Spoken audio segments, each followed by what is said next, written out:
Okay. And hello everyone! Welcome back to No Glitches Allowed. We currently are $92 from our $500 goal. So it would be nice to see those donations still running in so we could reach the goal. And we still got a few incentives as well. We got off Red Ball, to Hyrulian Night, we got some kind of extra stuff, make it more spicy. But enough of that. Now we're giving over to Hyrulian, who's gonna run the Zelda Majora's Mask. Take it away. Hello. I hope you're all doing well. I am Hyrulian Knight. We're going to do some Majora's Mask Glitchless. And I don't need to start a timer, so we should be good to go here. Okay, let's start the run. So one thing that's really cool. Oh, I'm sorry? Should I start a timer? Oh yeah. Okay, hold on. I'll reset the console. Well, I didn't know you were starting a timer. Yeah, I will count down. I'll count down, and then you can go. Sounds good to me. And then you can start the timer.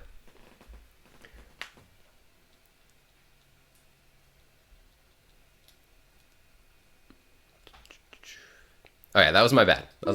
Okay. Okay, I'm ready. 3, 2, 1, go.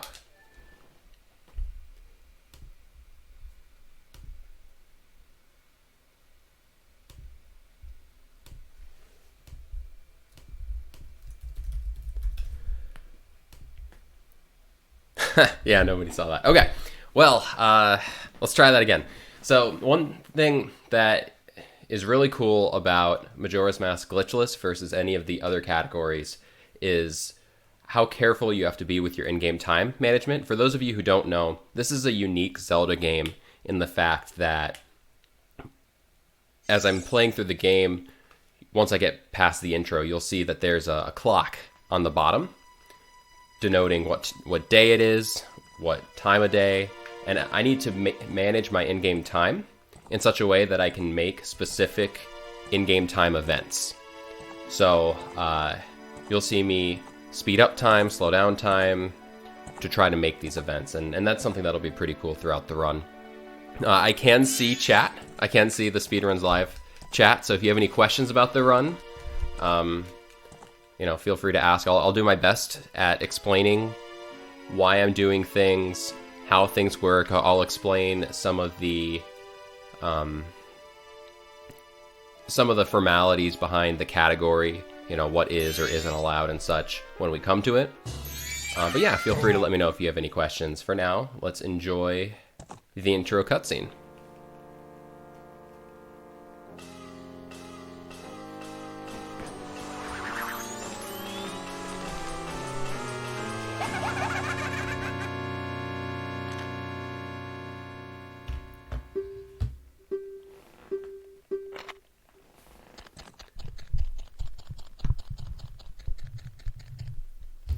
Also, one more thing about, setting the stream up. I don't have my headphones plugged into the TV because I need them into my computer in case Piku or any of the other NGA staff says anything to me. So let me know if the TV's too loud and coming through the mic. I will turn it down if there's an echo.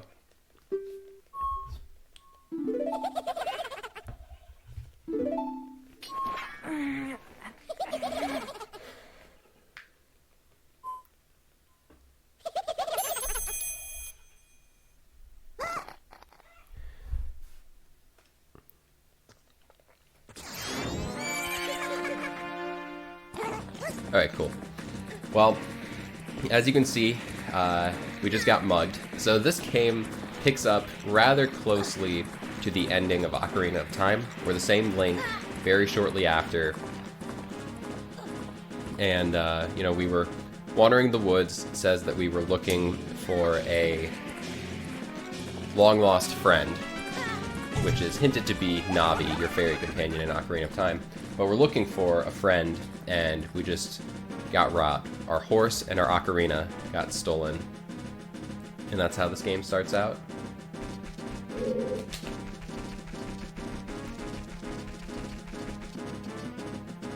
Oh. I will quickly run through this intro here.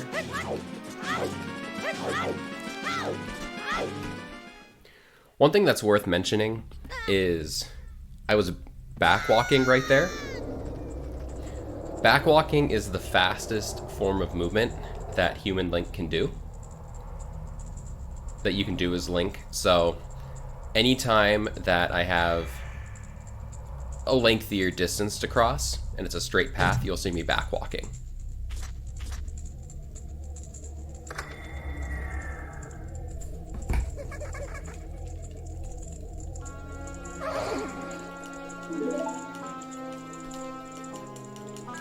So you may notice that I am, of course, playing on the Japanese version of the game.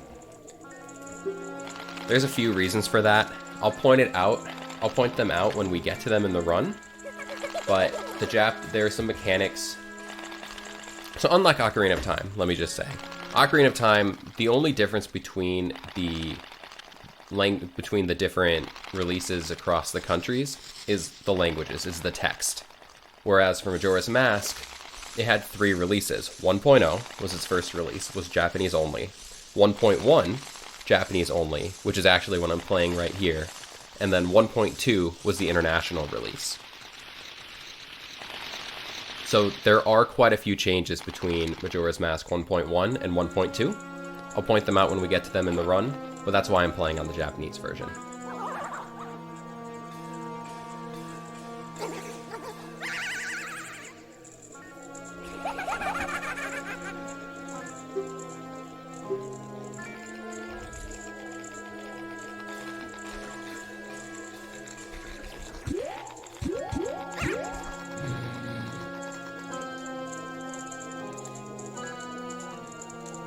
So you can see we were actually just we changed forms. You know, now we're Deku Link. In addition to human Link, there are 3 forms that I'll become throughout the run. Of course, granting different movement options and abilities when I change. Right now, I've been transformed into Deku Link without a way to change back. So the goal of the intro is to get turned back into human Link.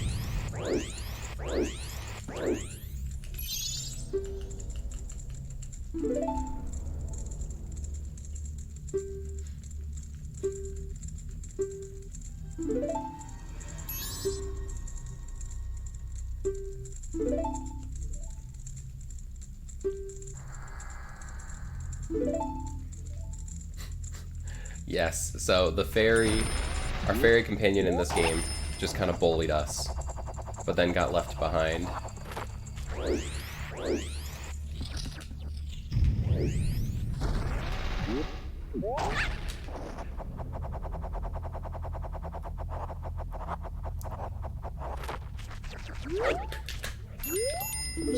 Did not mean to do backflip there. I mean, backflip totally intended there.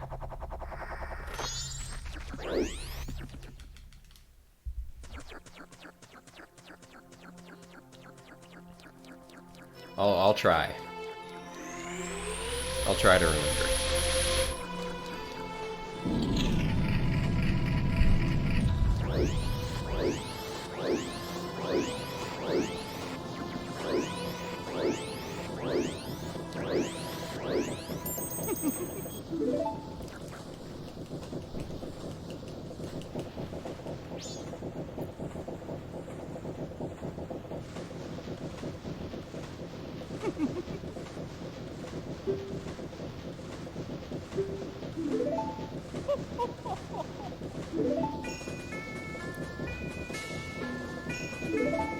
You know, if you think about it, the intro to this game is quite weird compared to other Zelda games. So right now we're inside of a clock tower in the middle of the main city in the game. No real explanation to why we were led here and such. But, okay, now we're through here. So you're gonna see me do a few things to try to get through the intro as quickly as possible. Now, that screen right there, it was saying 72 hours remaining. Like I said, the game is built on an in-game clock, on an in-game time system. And what that means is there are 3 days built into the game with 24 hours. So my goal for the intro is to get to night 3 at midnight as quickly as possible.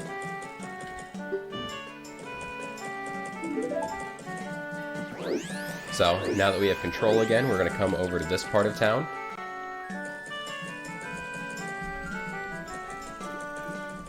Hey, Gorilla. Hope you're doing well. Yeah, I mean, it is unfortunate, really. We're going to come up here into this flower. So, Deku Link, you saw it before, but when I enter those flowers, I can actually fly like that. I can come up into this door here.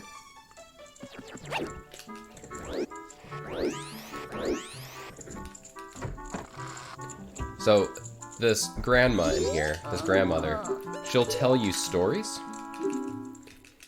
And this one right here, the story takes so long to tell that it's now dawn of day 2. It's morning of day 2. So let's do it again. And now it's morning of day 3. So we're already on the 3rd day. And we can no longer advance time with her. She doesn't tell you any stories on day 3. So we need to come across town.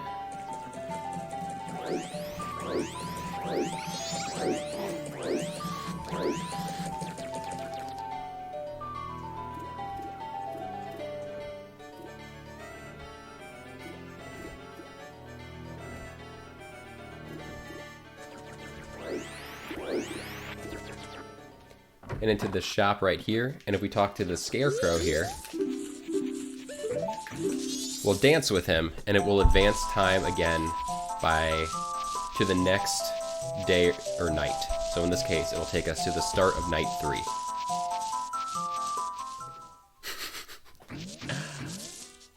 So now it is night of day 3. We only have 6 in-game hours to do everything we need to do before midnight, and we want to be at the top of the clock tower so that we can enter right when the door opens so we don't waste any time.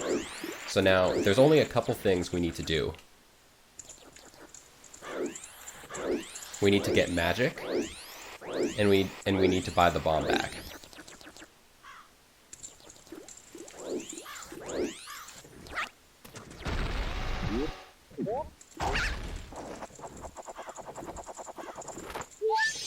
So I need to get this fairy. Then I'll enter the inn again.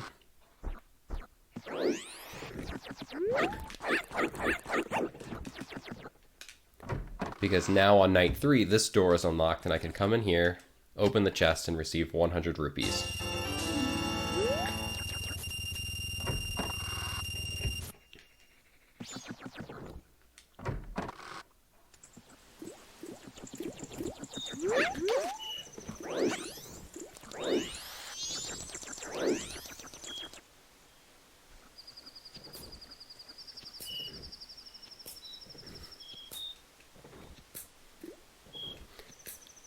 Well, there is nobody there, so we took the money. You know, I've never thought about that before, but yeah, I guess we did just steal that money.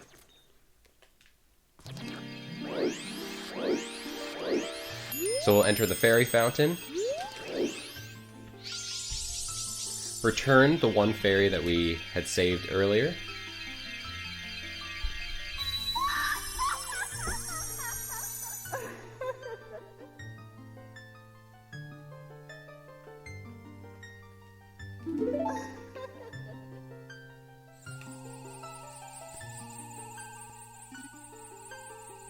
And now we're receiving magic power.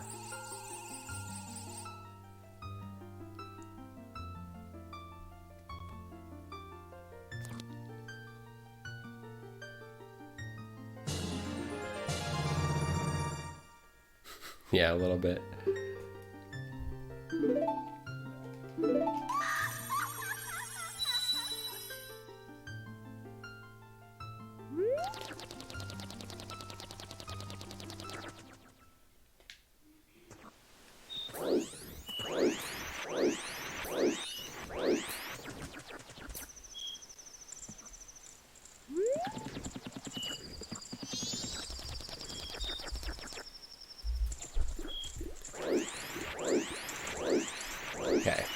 last thing we need to do before going to the clock tower is we need to buy the bomb bag.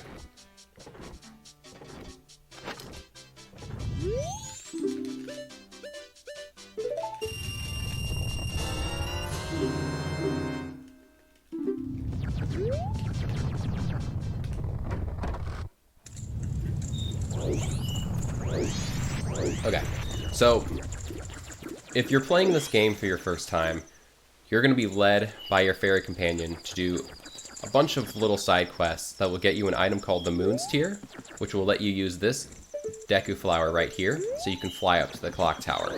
Now, going through all the text and stuff is really slow. So there's two ways we can get up here. One is with a gainer, which is a forward backflip.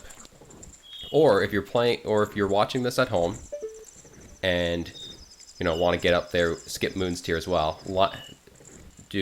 Look ahead, line up your cursor right there, do a backflip and hold, oh, well, that wasn't a backflip. Do a backflip and immediately start holding down left, and you'll clip on up here. So, definitely not a glitch. You can just literally, a normal backflip will get you up there. The way that a gainer works, the first way I showed you, the forward backflip, is on frame 1, you target the wall. And, something that's interesting about targeting walls in this game is when you're close to a wall and you target it, you'll actually be pulled toward it. So you target the wall.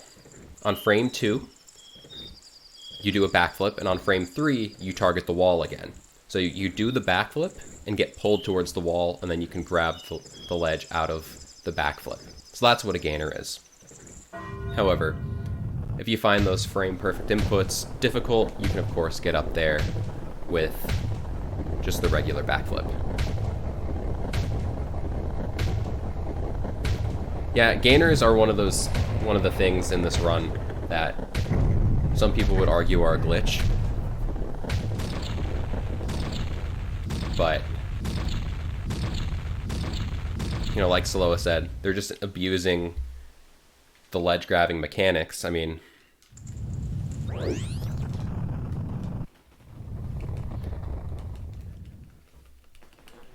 anyway, so now we're up here on the clock tower.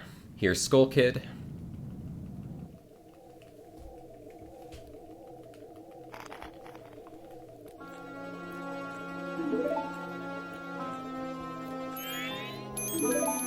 Anyway, you'll see, will it be 2 more gainers? I think you'll see 3 more gainers throughout the run.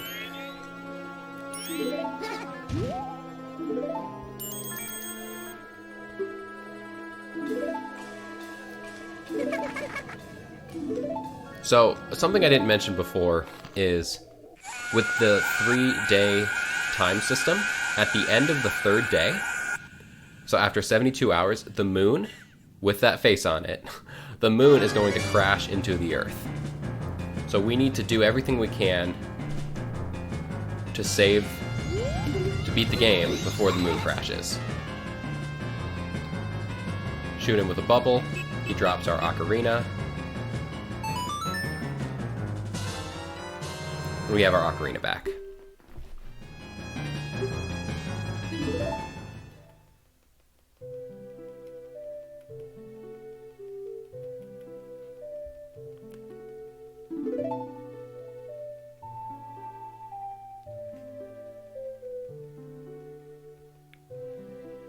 Yeah, maybe clipping is the wrong term there on the backflip. What's really happening is you're high enough that the game puts you up there. I didn't clip through anything. I just did a backflip. And, the edge of that platform is low enough that with the right angle, you can get right up there. So when we pick up the ocarina, we're remembering a time when Princess Zelda, right before we left, she gave us the ocarina, and she taught us this song. It's called the Song of Time.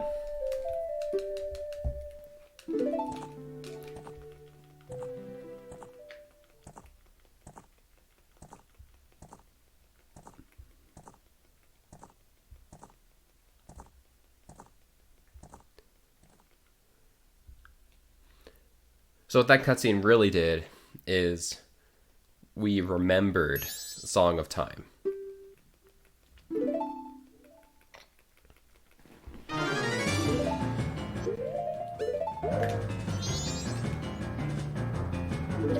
When you take out the ocarina and all of your different forms, they actually play a different instrument. So Deku plays these pipes.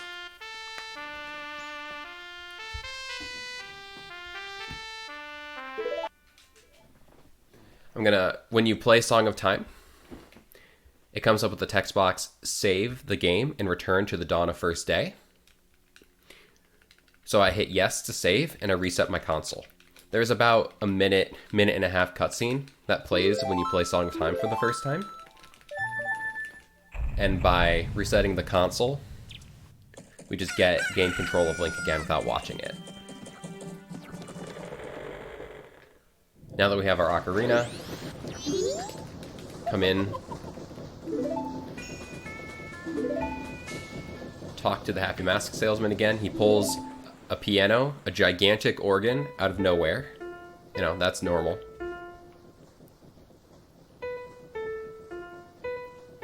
And he's teaching us the Song of Healing.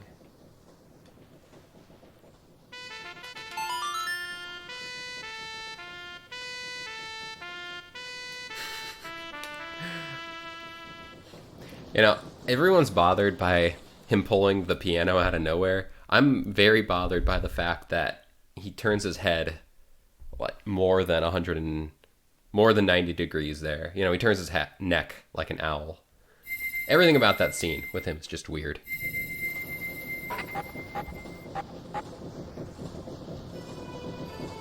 So what the Song of Healing does is it returns us to our human form, and then it turns the curse that trapped us in the Deku form into that mask. So now we have the Deku mask, and when we put it on, we can take it on and off to transform back and forth between human and Deku. Yes, Emily Potato.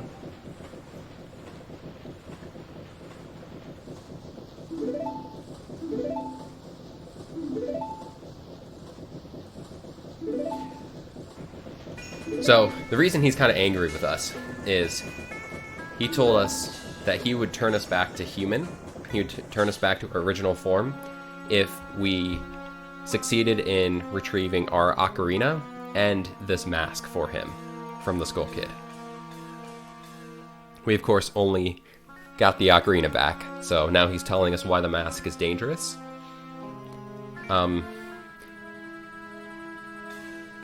The mask is what's allowing the Skull Kid to bring the moon down.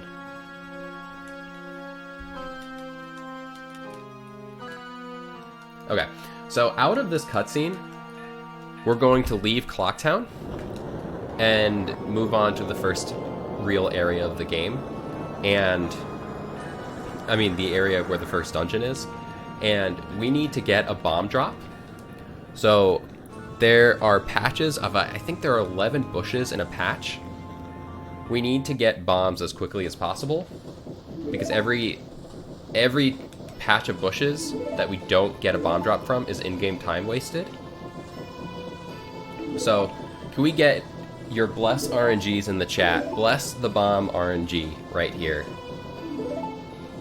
We need to have good bomb luck.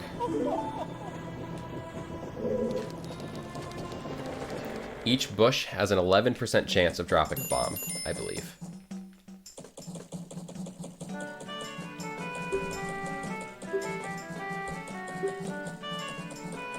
This is really the only big RNG moment in the run.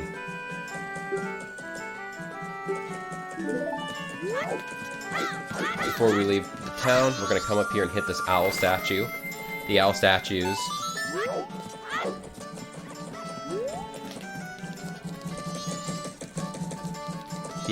are used to warp between the different areas of the game. We're only going to hit a few of them throughout the game, throughout the run.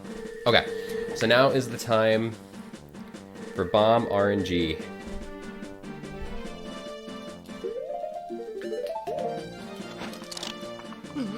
So I'm going to put on the Deku mask. to transform back into Deku, because Deku can move quicker and attack all the bushes quicker.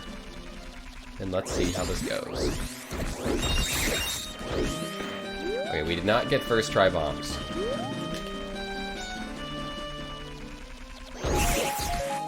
Okay, we got immediate second try, so that's really not that bad.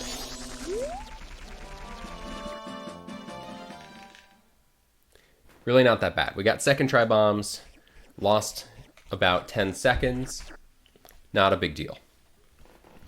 Yes, Slow's right. I want to shout out. So this marathon is benefiting the Go Rescue Pet Adoption Center.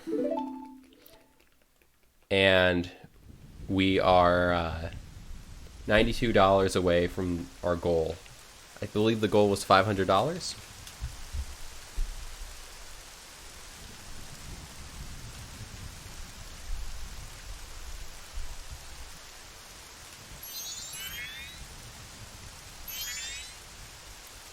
Yes. Goal. So we are $92 away from our goal of $500, which is pretty cool.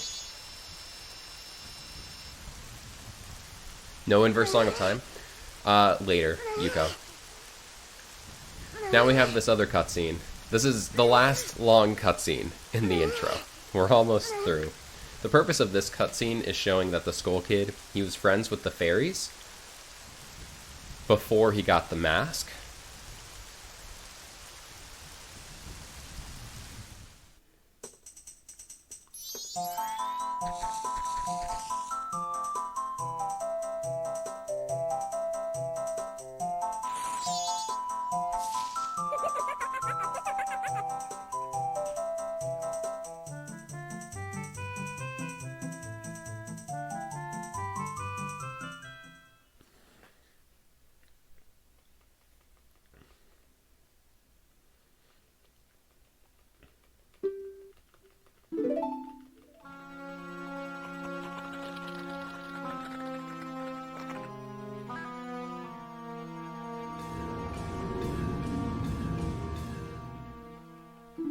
So this shows when the Skull Kid stole the mask from the Happy Mask salesman. Okay. Like I said, that is the last major cutscene for a while. Again, we're going to do a backwalk here. It's faster.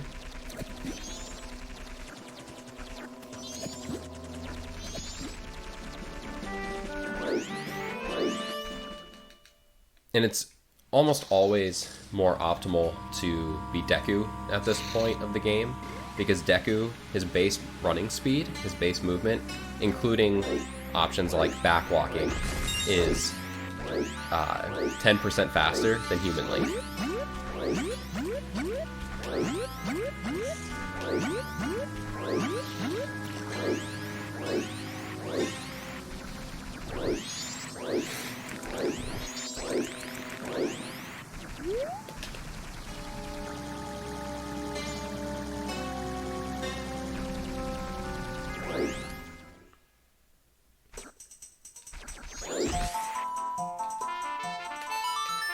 So I'm playing the Song of Time backwards right now.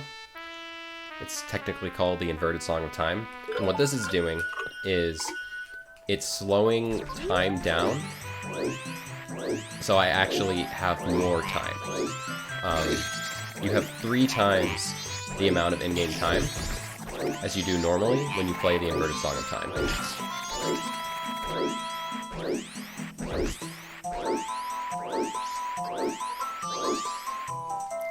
Okay. She just didn't want to talk to us. So she's hurt and is asking for help. Good time to drop in for a quick donation. Sure. Alright, so we got $10 from Gorilla Boardwalk with no comment. Again, thank you guys so much for the donations. Again, they help a lot. That puts us just $10 more dollars. It puts us like $82 away from our goal. And I mean, we still have today and tomorrow to reach our goal. But again, thank you guys all who have already donated. You guys are so much. You guys are very, very helpful. Girl Bulwark, if you're still in the chat, you can DM either me or Piku Fighter, where you'd like that incentive to go. You can use exclamation incentive to check it out. Anyway, we'll get back to that.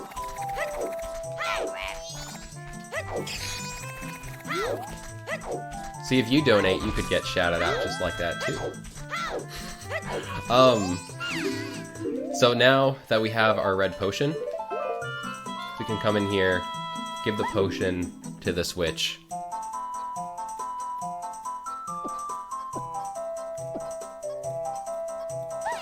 And heal her. Yo, Carl, how's it going? Been a while since I've seen you around. Hope everything is going well.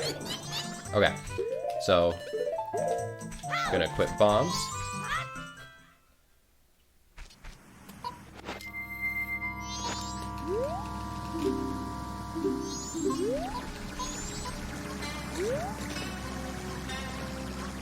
So the reason we need the bombs is for a couple of damage boosts in this next area. We need to do 2 of them.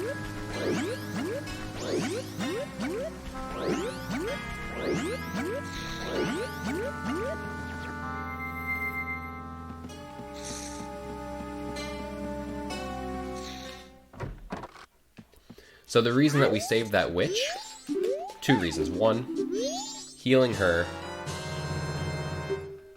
She runs this boat, and we need to get on the boat here in order to progress through the game. She also gives us the camera there, but we don't use that in the run. Also, we get to keep that bottle that was given to us to take the potion to her.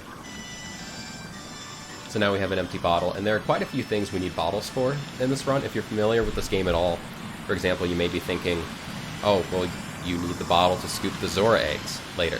And you're right. Well, that's not it. Only it. I mean, there's quite a few things we need empty bottles for, and I will be getting a total of 3 throughout the run.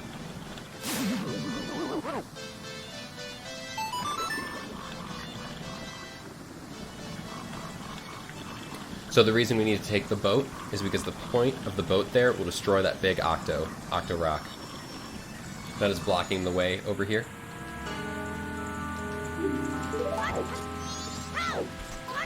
So this is this can be difficult to do this section quickly with getting the damage boosts timed correctly, having good movement, and the platforms later in this area are moving on a cycle. So ideally you make the first cycle and don't lose any time. So we're quickly gonna jump slash onto that fence and backflip over the guards there. Oh well, I did not do a backflip there. Damage boost there. Get over that fence, come over to this wall. Okay.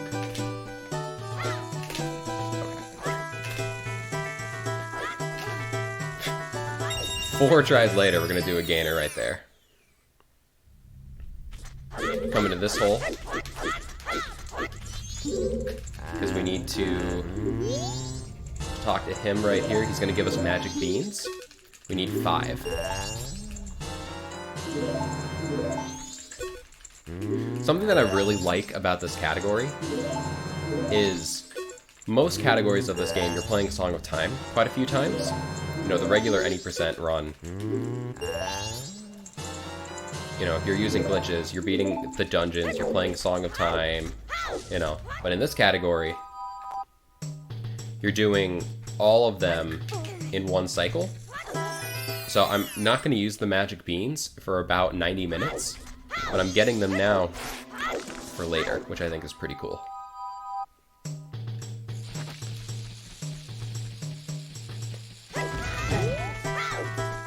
Damage boost over the fence.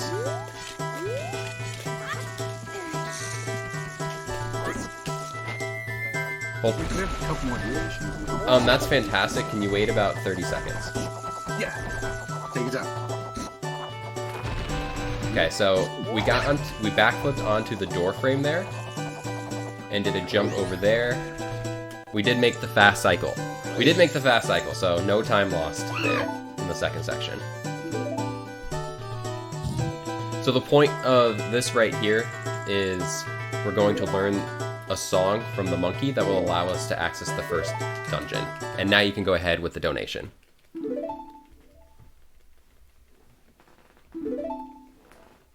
Okay, sorry, sorry for interrupting. No, it's okay. That's just a tough section. Good. Right. Okay, so we have 2 new donations. We have $5 from Dampe. She's a really good friend of mine. Definitely check her out. She says the OT Glitchless run's final name must be named after me, Dampe, or else I won't sign the permission slip. Thank you for the $5, Dampe, and we'll make sure to put that incentive there. And Whether My Carl donates $82. Yo! He's such an awesome guy. All of the love. Again, thank you guys. And with that brings us to $505. Even though we have met our goal, if you guys still, out of your goodness of your heart, want to donate, you're more than welcome. All the money still goes to Go Rescue, no matter how much farther it goes up over the donation incentive. Or the goal, I mean. So, still bring them in. That helps a lot.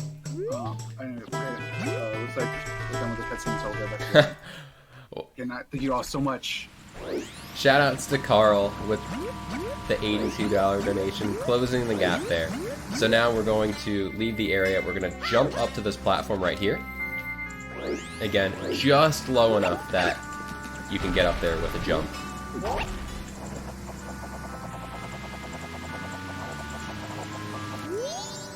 We're going to come over here and we're going to learn the Song of Soaring. Very important song for many reasons across this game. But most of you, if you know this game, are aware that the song will teleport, I guess. You can use it to warp to any of the owl statues that you've hit throughout the game.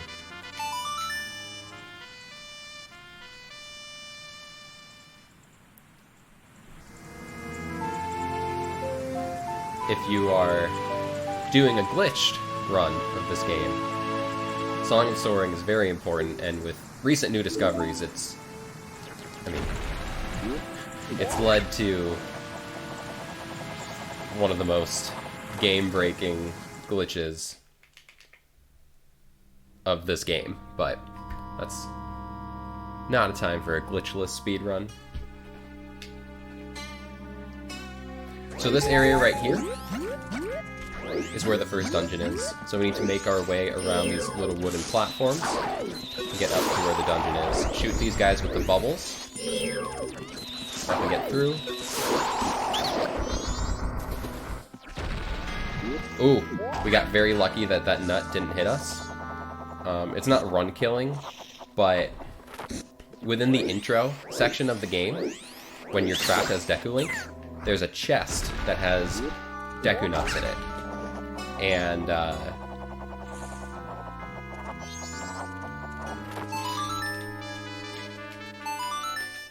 they assume that you're going to get that chest, and so whenever you get an item for the first time, Link holds it above his head and it plays the text, "You got an X, you got a Deku nut. Here's how you equip it." So because they assumed that you're going to get that Deku nut chest in the intro when you're trapped as Deku, which is going to be the first item you pick up, it actually plays that text very slowly. So you can see I just got a nut for real right there, and it was very quick with the text.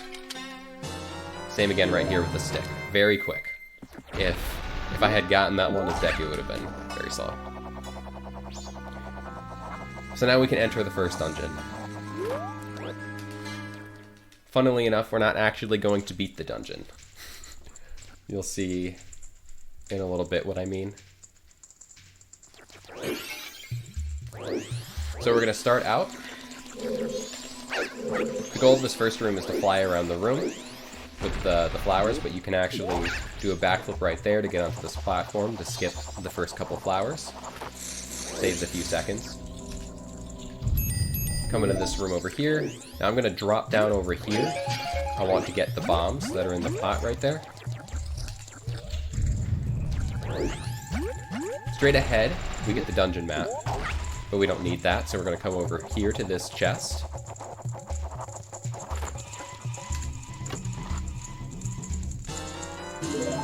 See the small key.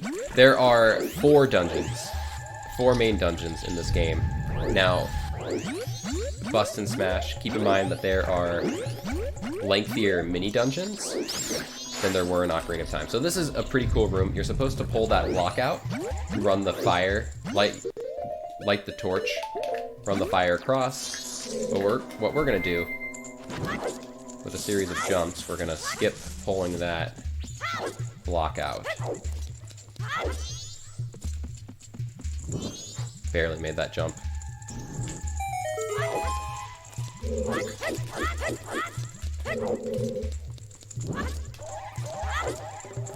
So, the stick's timer for how long it can be burned without breaking is reset every time you run it through a torch. So I have enough time to get over there, and you'll see the same thing here too. I'm not going to stop to reset my stick because every time I run through a torch, it's going to reset for me. Slash the door for luck right there. We're going to jump down here, fall down this hole, jump slash right there, and we'll land on the top level over here, skipping the need to do that room where you fly around and dodge the dragonflies.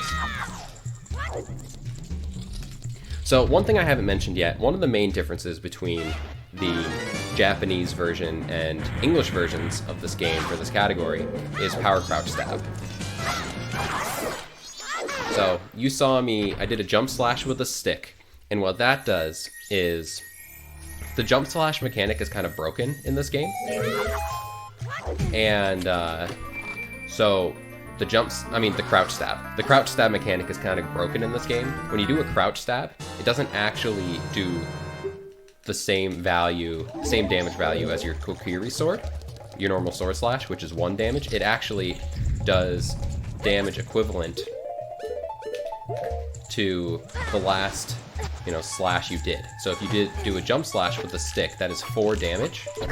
So then when you do a crouch stab, your crouch stabs will have 4 power rather than 1, like it should have. Now, I'm sure you're listening and thinking, okay, well that clearly sounds like a glitch. You're right. It's one of those deals where crouch stabbing is completely broken on the Japanese version of the game. It's actually broken like that in all versions of Ocarina of Time. But the only way to ban power crouch stab, is to ban the Japanese version. Because every single time you do a crouch stab, it's going to be a power crouch stab, if that makes sense. So, just one of those things that,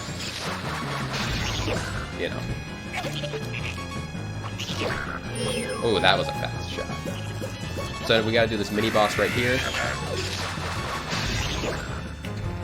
Now hopefully we don't die. We are low on health.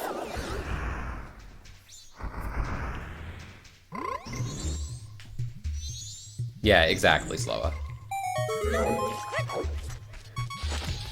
So now we can come in here and get the boss key. So we can go beat the dungeon, of course.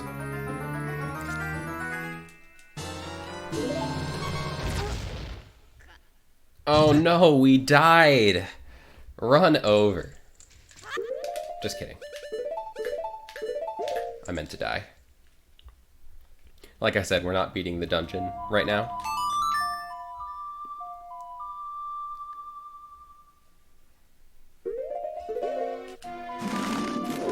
We got the bow and the boss key and are leaving. Going to warp back to Clocktown now, and I'm actually going to go on to the second dungeon of the game.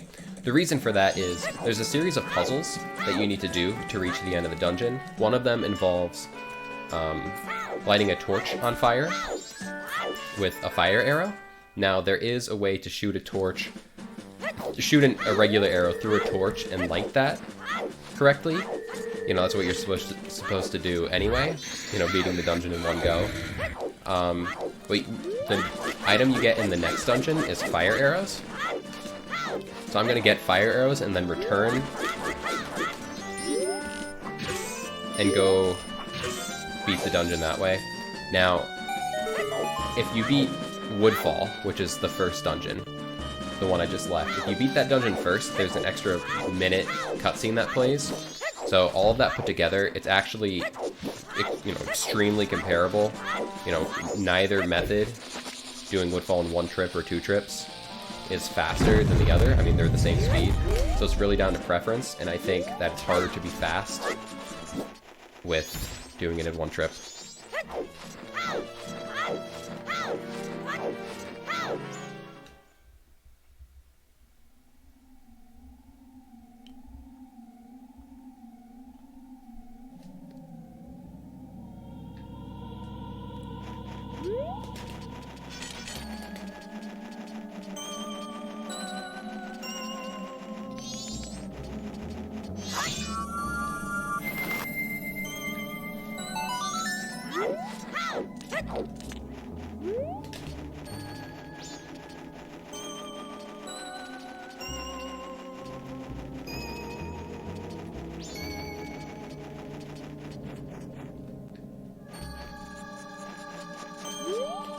So this area of the game is where the Gorons live, and Majora has trapped Skull Kid, has trapped them in a perpetual winter, and they're all going to freeze to death. So that's what we need to solve. Beating the dungeon will end the winter.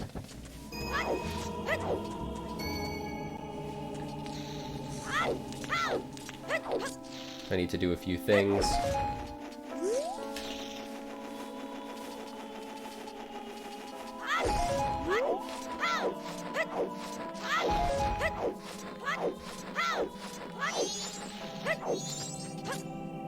So there are actually invisible platforms right here. The owl is supposed to guide you. He's going to drop feathers on where they are, so you can follow him and jump to this cave. Now, I know where the platforms are, so we don't need to wait.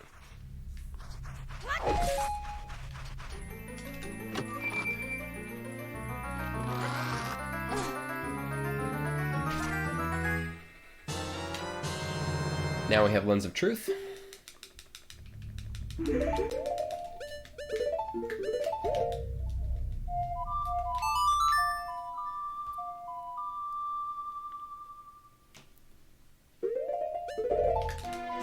We're gonna warp back to the owl statue that I just hit.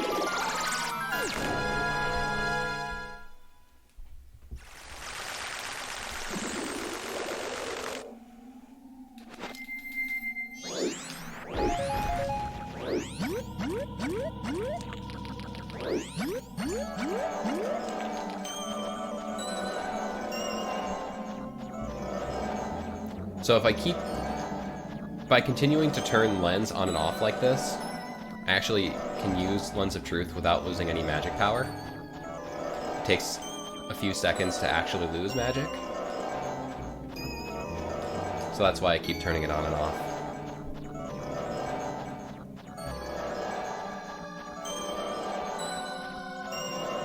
You don't actually need Lens to get up here. I've actually beaten this game blindfolded, and I just memorized the pattern where the platforms are, where the ladder is. The only reason you do need to get Lens is because you need to activate the lens in this room so that the ghost of the Goron will appear. So that you can play Song of Healing for him. And then after this cutscene, we're going to receive Goron Mask. If you don't activate Lens of Truth in here, then it won't, then you can't get Goron Mask. So that's the only reason you need Lens of Truth.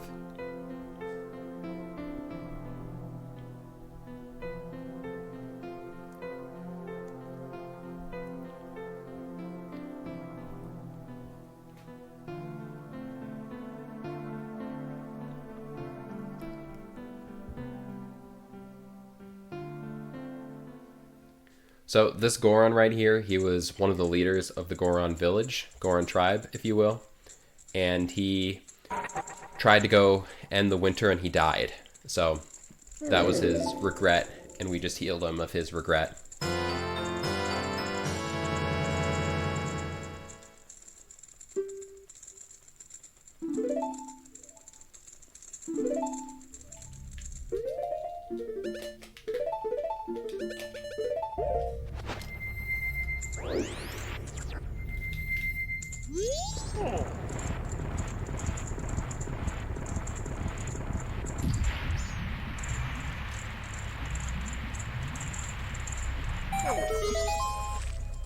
Scoop some hot spring water. Now, we need to use the hot spring water to melt the Goron Elder. He's going to teach us the first part of the song.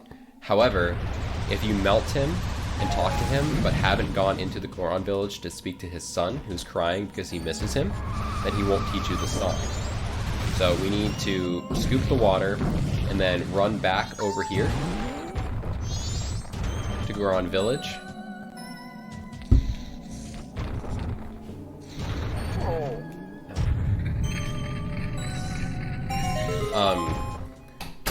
So that you can learn the song. And there's actually, this movement's pretty tight. You only have about 10 seconds to spare for making it to the Goron Elder to freeze him before the water cools off. So there I spoke to his son. I'm gonna go and freeze him. I mean, unfreeze him.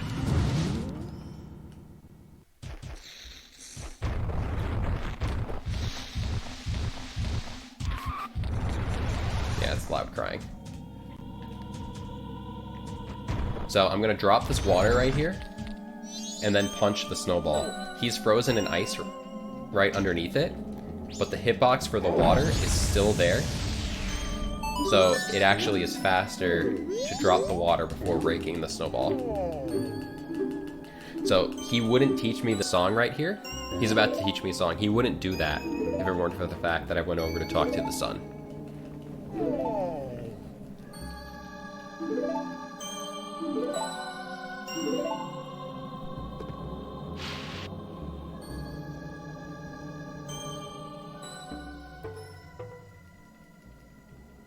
So this right here, he's old and is struggling to remember the rest of the song. So now we need to go take the first part of the song, play it for his son, and then the son will teach us the second part, which the rest of the song is just 2 more notes. This guy couldn't have just remembered the whole thing. That'd be too easy.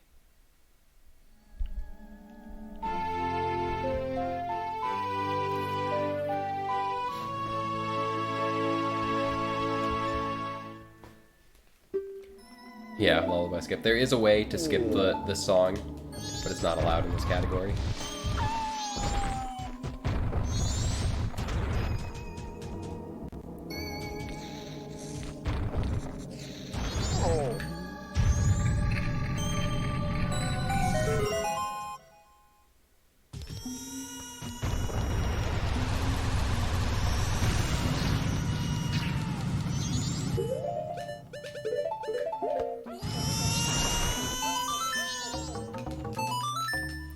So gonna, like I said, play the first part of the song for him.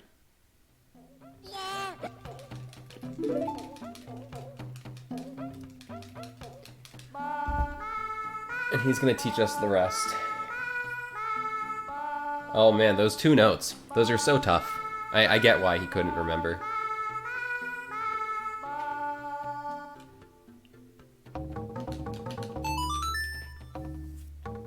So this song is called the Goron Lullaby.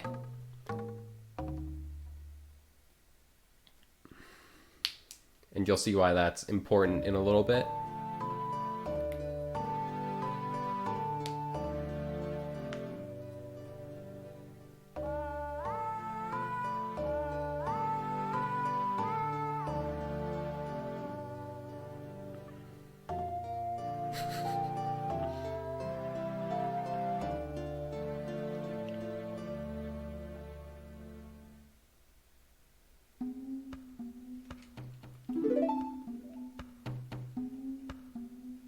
You know, the really sad thing is that if I were to go back to the area where the Elder is again, he'll be frozen again.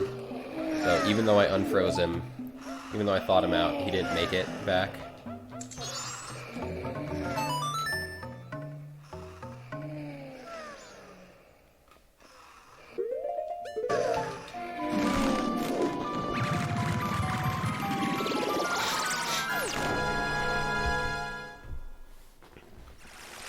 Yeah, him hitting the drum doesn't line up with the sound of the note at all. So now we're gonna go this way, off to the dungeon. And we are going to beat this dungeon.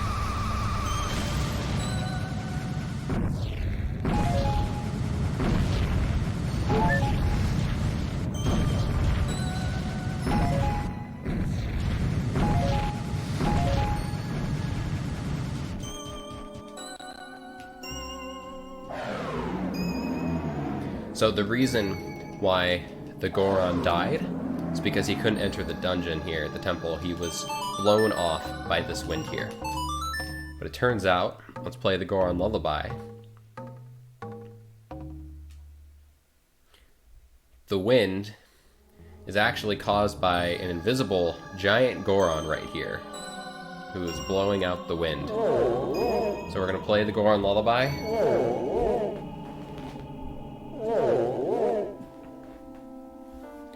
He's gonna fall asleep.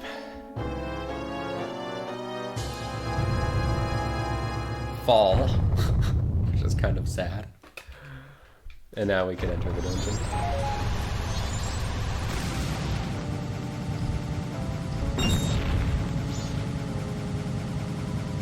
Well, he's not exactly dead. After the dungeon, if you were to return to the area when it's springtime, he's standing there. He's alive, but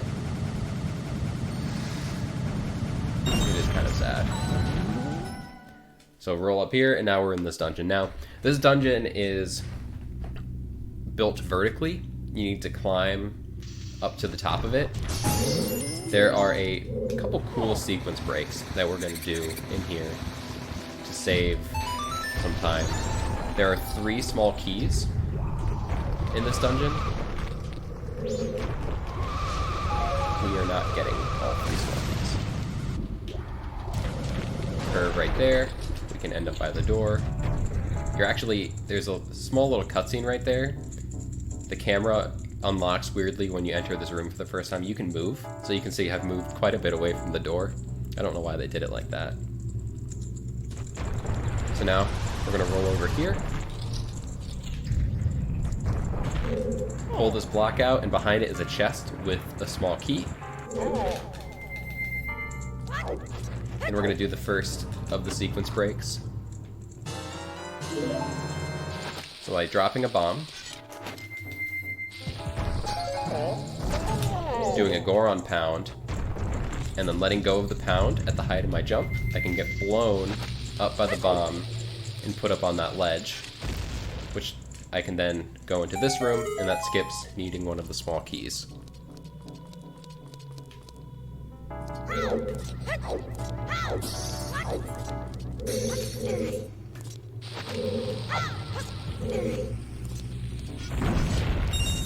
So this is the second small key, and like I said, we're not going to get the third. One of them's needed here. Now this room's weird. Hopefully we'll make it through quickly. Oh, good. Okay, so that damage boost right there can be a little tough because the little enemies will blow up the bomb and mess up your timing. Do a cool jump off the ramp like that to end up over by the fire arrow chest.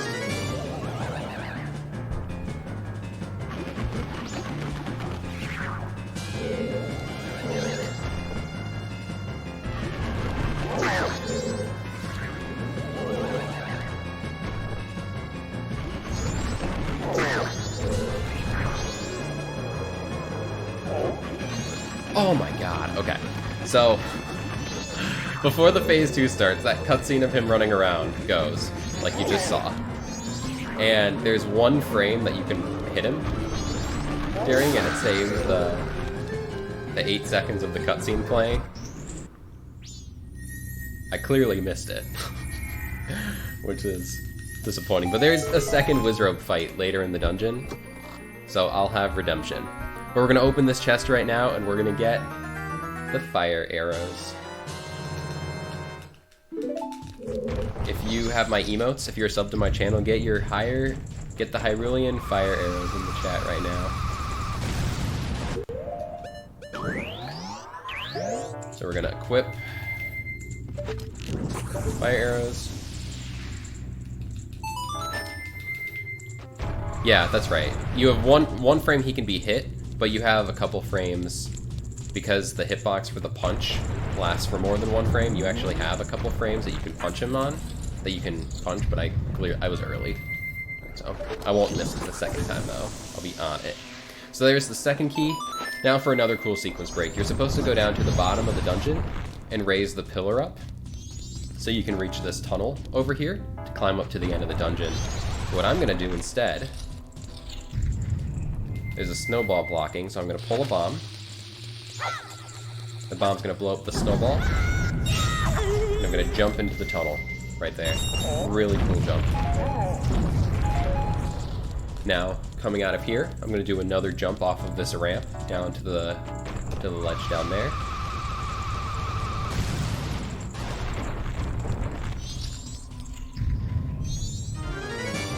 And now I'm in the fight for the boss key.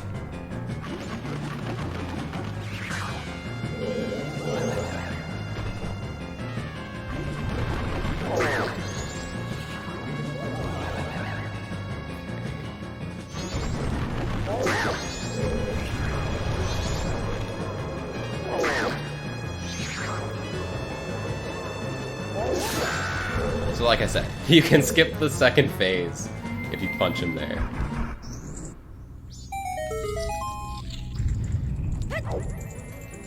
I've not decided, Carl. I did Glitchless a lot in the past. I'm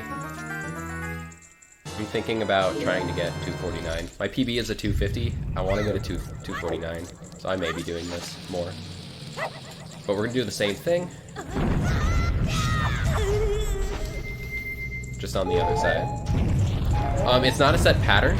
The first 2 are not set. It's random where he's gonna be for the first phase, but where he appears to start the second phase, it's always in the same spot. So I knew where he was gonna be for the second 2 punches. If that makes sense.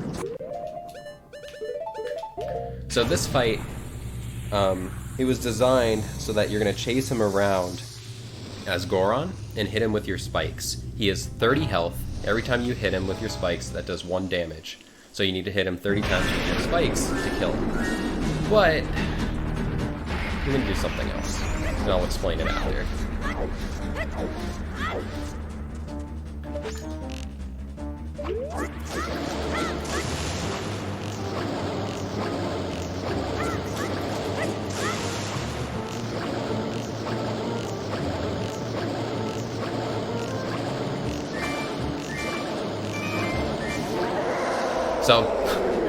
So there's a spot that you can stand right where I was standing, where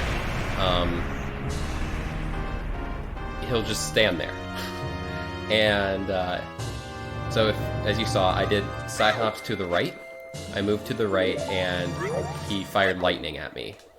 So the reason I do that is in the spot where I was standing, where he was just, he was standing there taking those arrows. If I'm there for too long, he'll charge at me.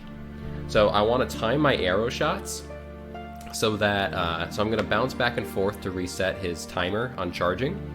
And so my goal is for the last arrow to hit him just after he starts charging me, because if I hit him before he starts charging, he's going to run to a different corner of the room to die. But the way I did it, he's going to run down by me and die at the corner right there. So it was very quick for me to get the heart container and enter the warp. Arrows do 2 damage.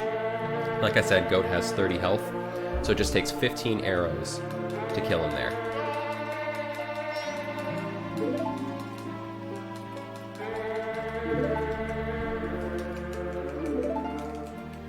Yeah, it's funny how easy that fight can be when you do it like that.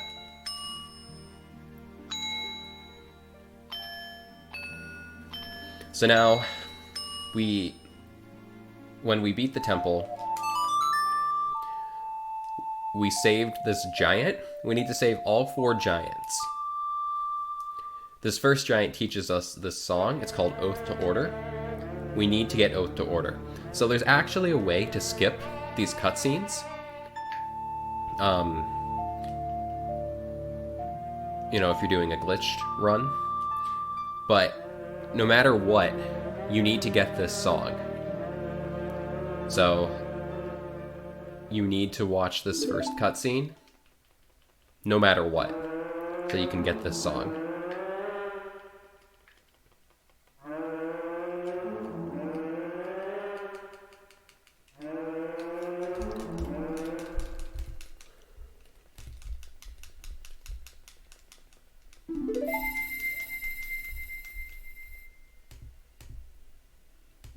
Well, I don't count that, Yuko. Obviously, that's something different.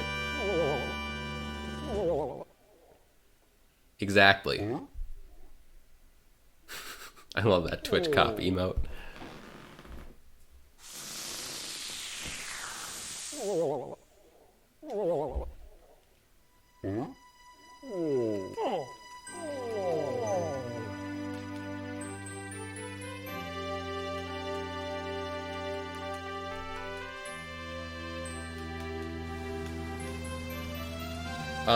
Hey Sloa, are you there?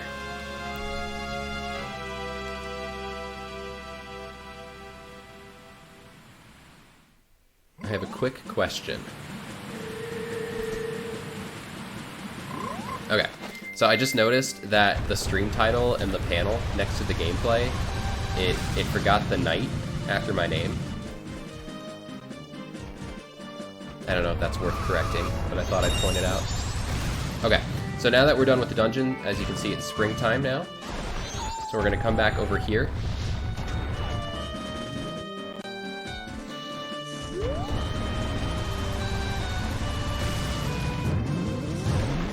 Ah, good roll.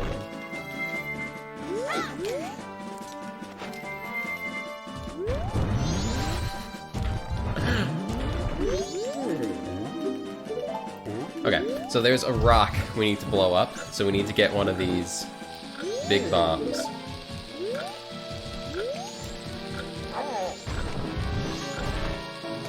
A powder keg.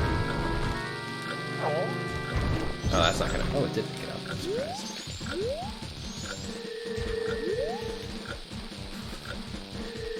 Yeah. Crusader, I can't get over the fact that you changed your name.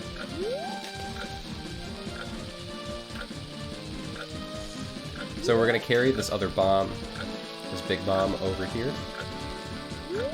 Back to this other area.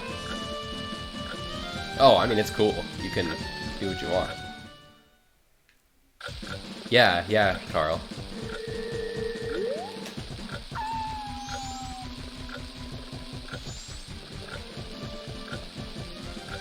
So I'm gonna throw this bomb right here. There's a weird pixel right there on the bridge where you can get caught on it. And if you get caught on it, there's really nothing you can do to prevent it. So if you do get caught on it, you drop the bomb, the powder keg, and then the wolfos can blow it up. Which is bad. Okay, so everyone, get your prayers in the chat right here. This is, for those of you who don't know, we're entering the Goron race right here. It is, it's a thing. And we need to win it because we need the prize. It's a combination of skill and luck. You know, it can be... A lot of people hate it. I actually think it's a fun race, but if I lose it, I'm going to say it's not a fun race. So the issue is that the rubber banding in this race here is terrible. So if I play perfectly, you know, I'm going to have a lot of competition at the end. The Gorons in this race are vicious. You know, the thing I've never understood, though, is I'm the only Goron with spikes. I'm a spiky Goron. So why do the not-spiky Gorons push around me, a spiky Goron? I've never understood that. It's always bothered me.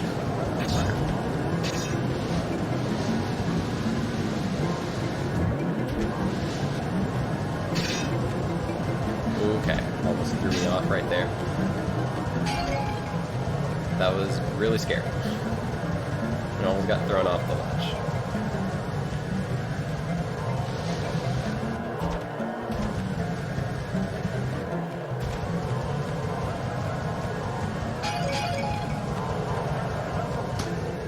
Okay, we won. We won. Let's get some hype in chat right now. We won. We got the prize, a bottle with gold dust in it.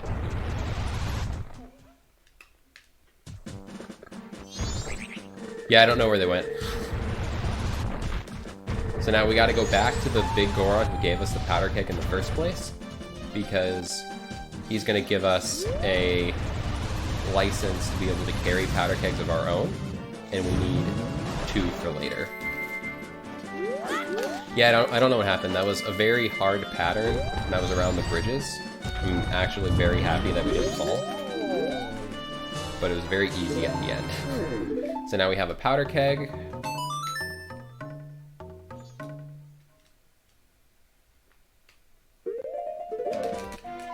Warp back to Clocktown once again.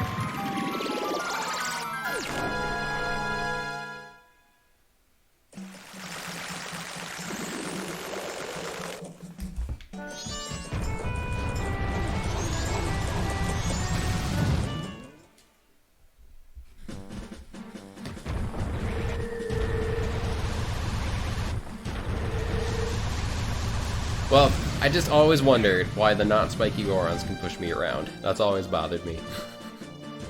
But it didn't... It was fine there. So I'm gonna hit this owl statue. If you're keeping track, we have hit 4 owl statues. There are 10 total.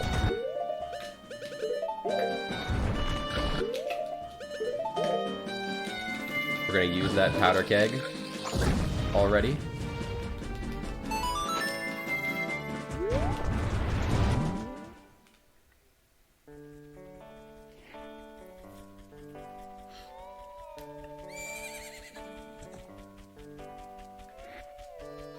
So now we can enter the ranch. We can get our horse back. So when the Skull Kid stole our horse at the start, for some reason he brought Epona, he brought her to this ranch.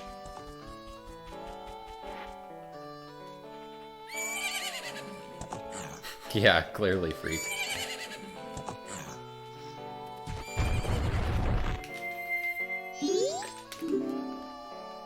So one of the weirder parts of this game, if you're unfamiliar with it.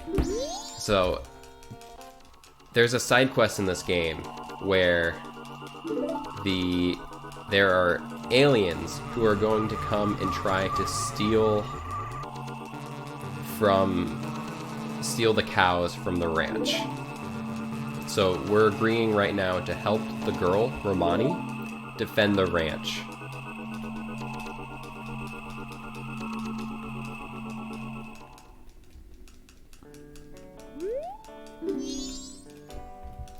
So right now we need to do a little mini game right here. We're practicing.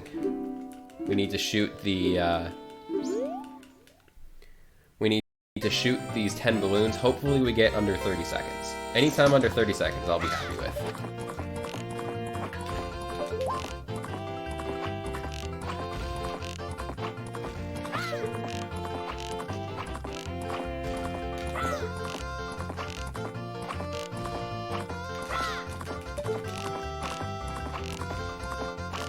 Tree.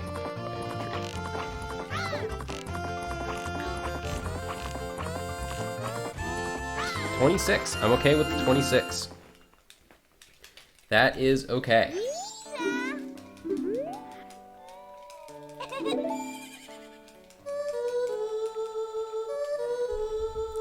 Okay, so now she's teaching us Epona song, which can call Epona to us. I mean, as long as we're in an appropriate place where Epona can come.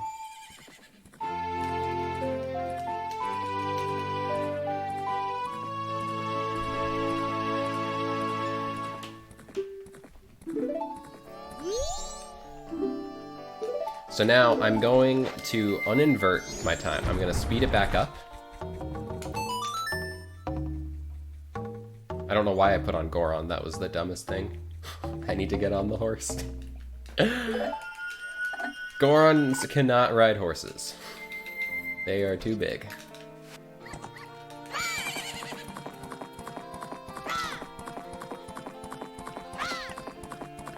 So I sped time back up. Now I need to beat I'm gonna beat the game on this cycle.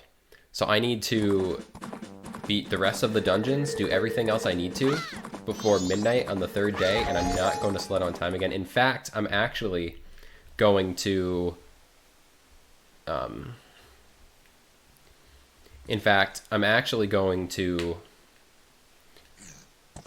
speed up time later. So I still have too much time, actually. I think the carrot's just a symbol. If you notice, he's slapping Epona. He's like kicking his legs and slapping the butt. So a good time on this race is a 46-second run. Oh, I already messed up. This is not gonna be a 46. I've only gotten a 46 once in my life. But that's a good time.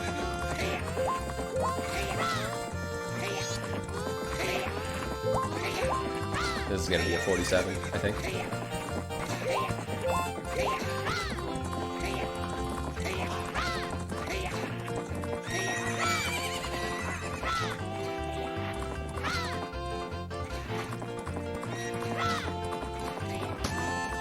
Jeez, a high 47. I don't know if it's possible to get a 45. I know a 46 is the goal. Okay, so we just received, for winning that race, we received this mask. It's called Garo Mask. We need it in about 15 minutes.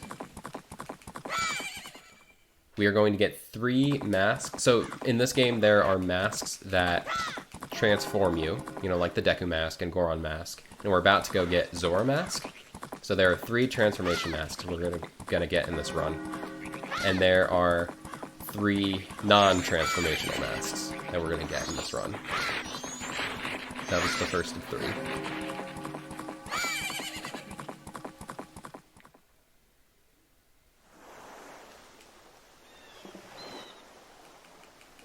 Nick?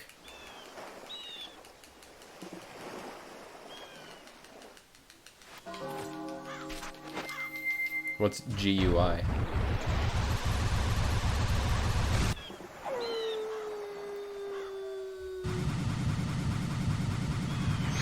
So, yes, I ditched Epona right there. Epona's over the fence there. Goron moves faster. Oh, I see.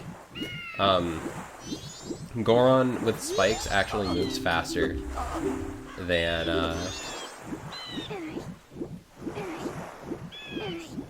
Epona. You don't actually need Epona to get into this area. You can do a Goron boost, like I did within Snowhead Temple, to jump over the fence, lay a bomb, do a jump, and get over the fence that way. So you could do that, and that's legal in the run. But because I need Epona to get Garo Mask, and I need the mask I just got from winning that horse race, I need that mask to beat this game. Glitchless.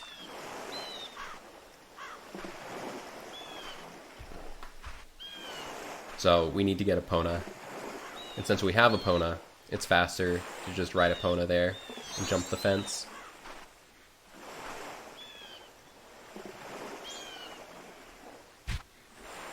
Yeah. Okay.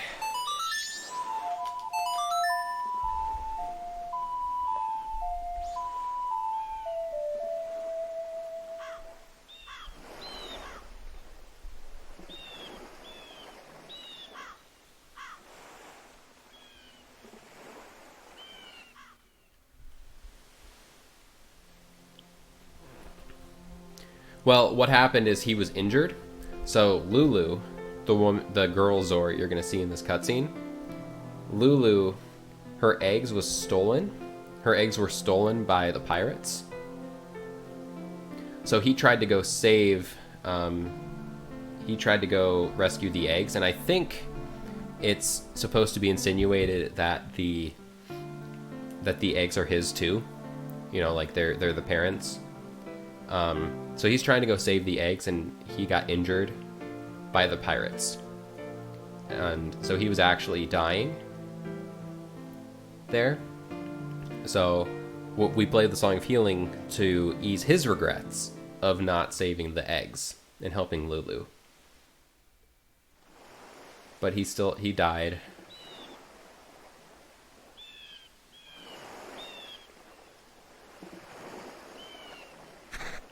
No.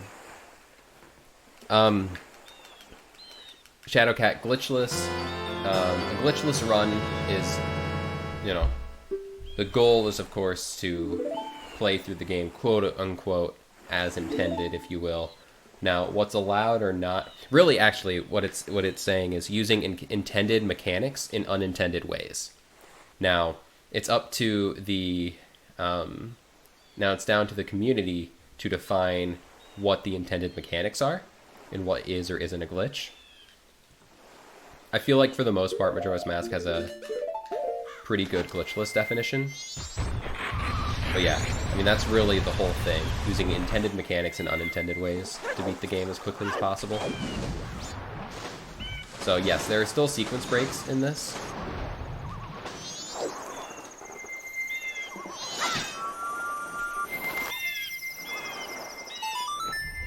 Yeah, okay, how's it going? How do I feel about any percent with the debug menu? You know, I went back and forth, Neve. You know, at first I was very against it being used, but I think how it was voted on, and I actually voted in favor of how it is. No, that's not true. I didn't vote to allow debug menu. Anyway, I think how they have it set up is pretty good on the leaderboards, where you have any percent, which can use anything to beat the game. Can do anything to try to beat the game, and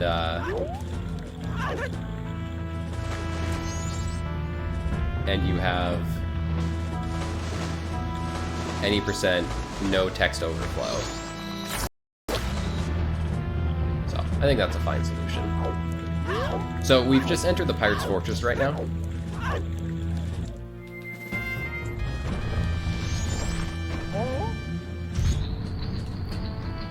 We need to get a few things in here. There are 4 Zora eggs that we need to rescue. And we need to get the hook shot. So we're gonna take 2 trips here. We do not have enough bottles to scoop all 4 eggs, and none of the other bottles are quick to get.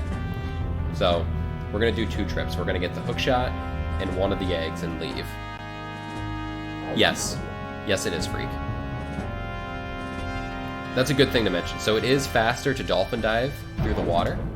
So any chance I get, you'll see me doing that. No. Why didn't you grab the block, you idiot?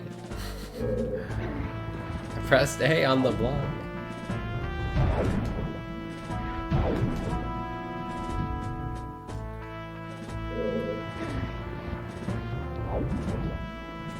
So the other reason, I mentioned power crouch stab earlier. The other reason why this category is optimal on the Japanese version rather than the English version is the way we can get the hook shot here. You're going to see, I'll point it out after I do it. We can get the hook shot a lot in Japanese.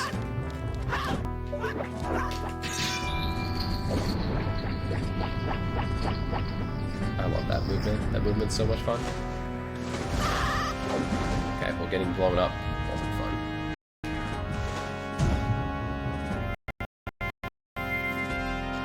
Dropped frames? No, it wasn't on my end.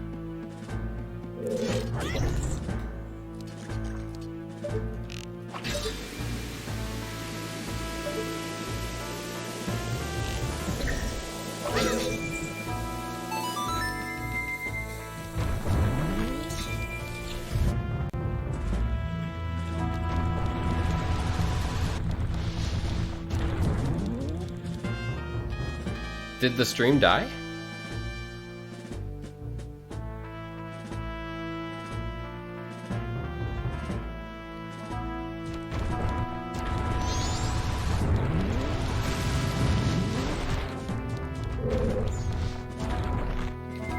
Nah, stream is up. Okay, cool. So I'm gonna enter this room right here. On English, that pirate sees you right when you enter. But on Japanese, you have time to side hop around, come over here, and shoot the beehive right there without needing to go in the upper room.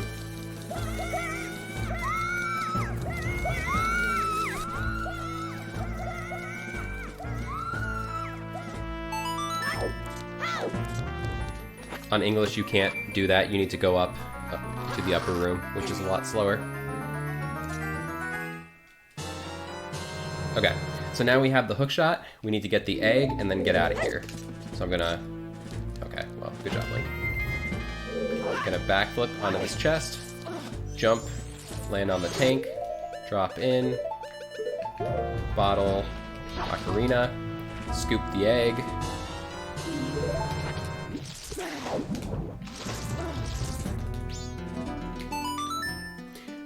and then soar out of here. So, it used to be believed that the reason that you can't get the hook shot that way, you get caught instantly when you walk in, is that the pirate's vision is worse on Japanese, and they made it better on English. I don't think that's the case. I believe it was found that the pirate is slightly closer to the door on the English version. They moved the pirate closer to prevent that. So now, one reason I sped up time when I did is I wanted it to be 10. It needs to be after 10 so I can enter the shop.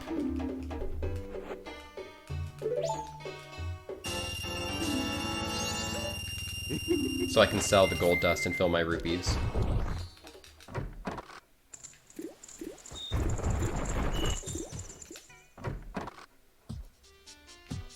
Come in here, scoop this fish.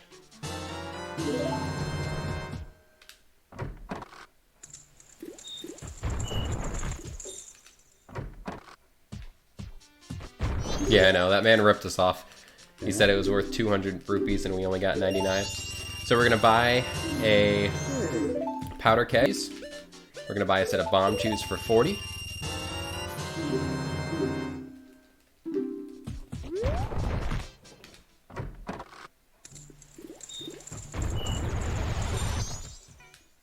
Now we're gonna leave Clocktown. And we're gonna go to the fourth area of the game. The Icona Canyon area. Give me one more set of magic. So the next in-game time event I need to make, I need to go save the ranch from the aliens. They win at 3:49 a.m.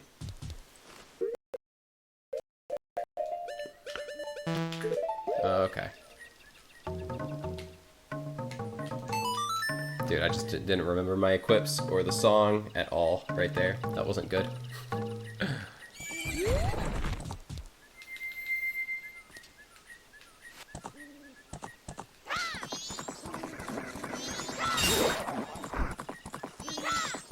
That was not how I should have done those equips. That's okay. So yeah, the aliens show up at 2:30.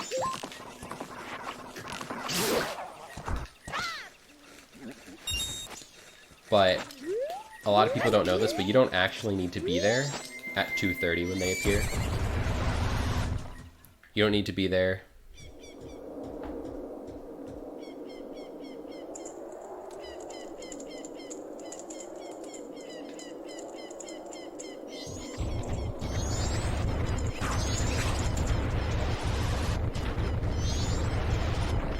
So I'm gonna come up here. Drop a bomb. Play the Sonata of Awakening. I'm gonna wake this guy up right here. He's gonna get hit by the bomb in the cutscene.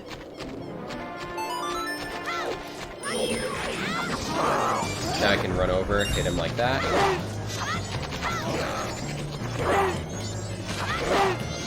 Excuse me? Hit him! What is going on? Hit him! He wasn't getting hit! That was totally bizarre. Just lost probably like 15 seconds. Awesome go. Oh well. Okay, Piku, can someone confirm for me that the stream is okay right now? Is the run up? Can you guys see that I just won the fight? I'm talking with the big skeleton dude. Okay, good.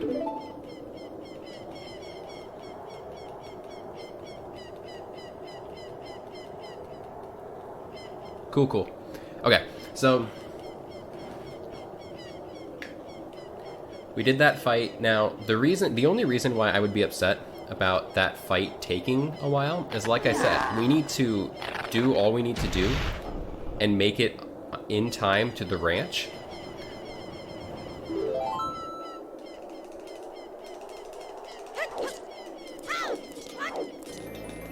So if we're too slow, I'm gonna need to invert again, which it takes, I mean, that's a bit of a time loss having to play the song.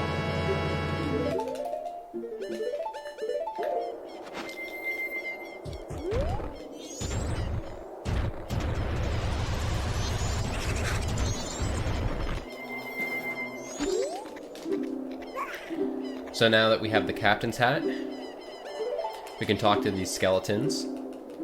And for some reason, when we wear the captain's hat, they think we're Captain Hida, the guy we just beat, the big skeleton. They think we're him, their commander. So they'll listen to me when I tell them to open up this grave.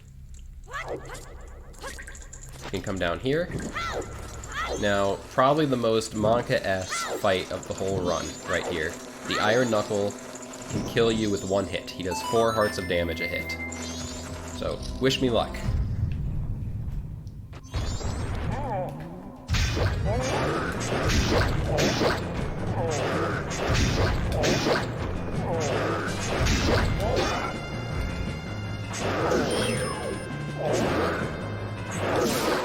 Okay, we're good. We're good. That is a scary fight. If you mess up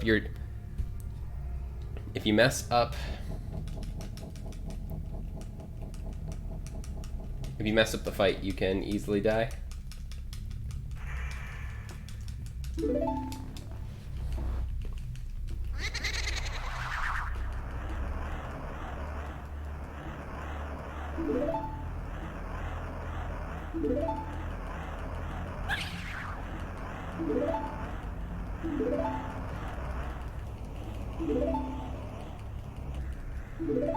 What do you mean input? Okay. I feel like I've gotten quite behind in explaining the lore of this game. I hope you all just are accepting what's going on, because I didn't explain anything that just happened. We need to come down here and learn this song.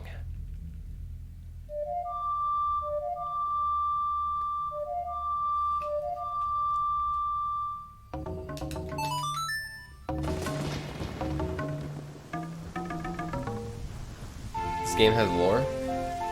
Just a little bit.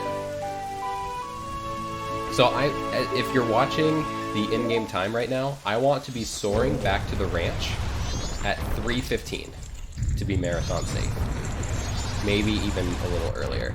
So I need to get up, so I have an hour, that's about 45 seconds of in-game time. I need to at least make it to this next owl statue. Up here. This is where we need the Garo mask I got earlier. So hopefully we can make it without needing to invert.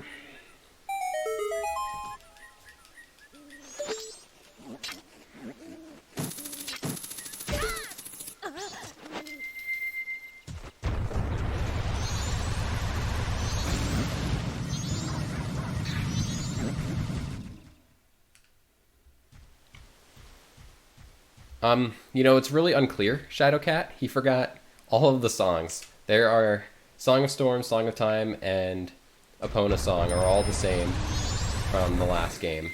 Yet he needs to relearn them. Oh, please be close enough.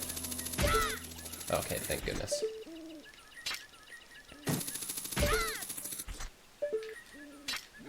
Okay, we have plenty of time.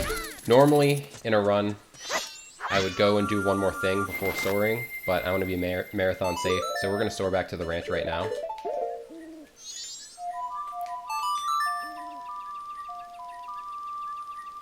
Yes, Jimmy, yes. So really, I had probably enough time to go up and do the next thing. There were 3 things that I could have done right there. Hitting the owl is the bare minimum I need to do before soaring to aliens. But being marathon safe, I'm gonna make sure I win aliens. We're gonna end up wasting about 15-20 seconds to the batting moon time. But we're not gonna lose the run to failing aliens. So fun fact, the walls of this barn aren't solid, so you can actually shoot the alien through the wall, like I just did.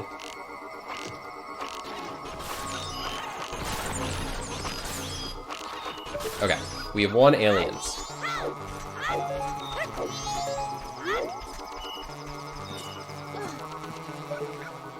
So, aliens, they take long enough.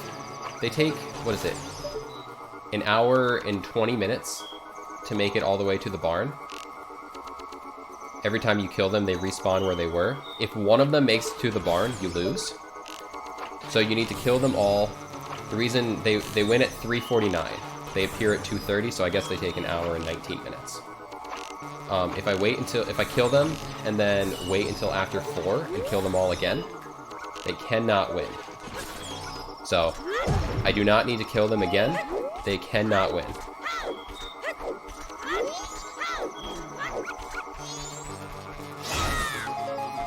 Okay. Fill up on magic and arrows, and now just wait. The aliens cannot win.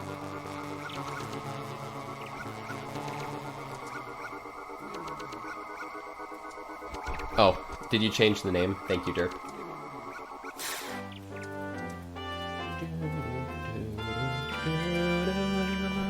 Okay, so now that we won the aliens, we receive a bottle of milk. This is our 3rd bottle, the last bottle we're going to get. And right now we're going to go...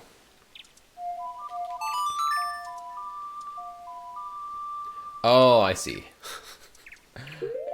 I was confused, but I was just going with it. So now I'm going to warp back, and I'm going to go finish Woodfall. Now that I have fire arrows. Waiting is your favorite strat in speed games? Yeah, it's the best.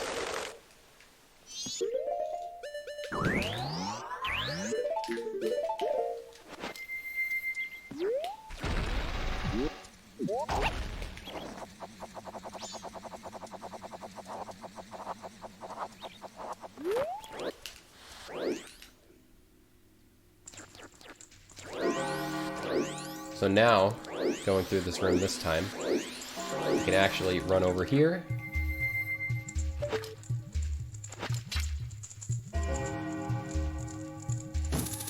I could line up this hookshot, thank you. Hookshot that torch. Now this hookshot right here is stupid precise.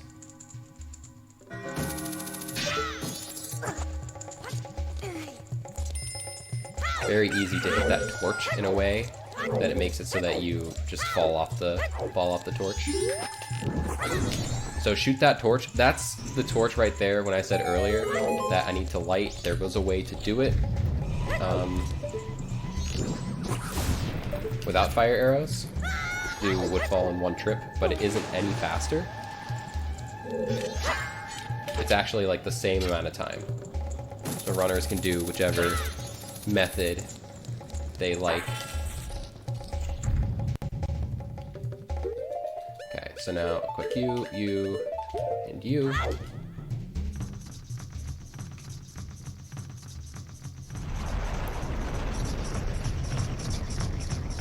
I'm going to do the safe method right here as well.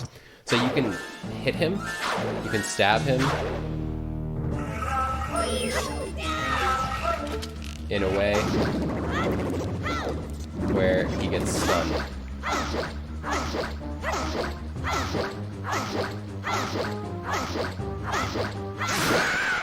Easy fight.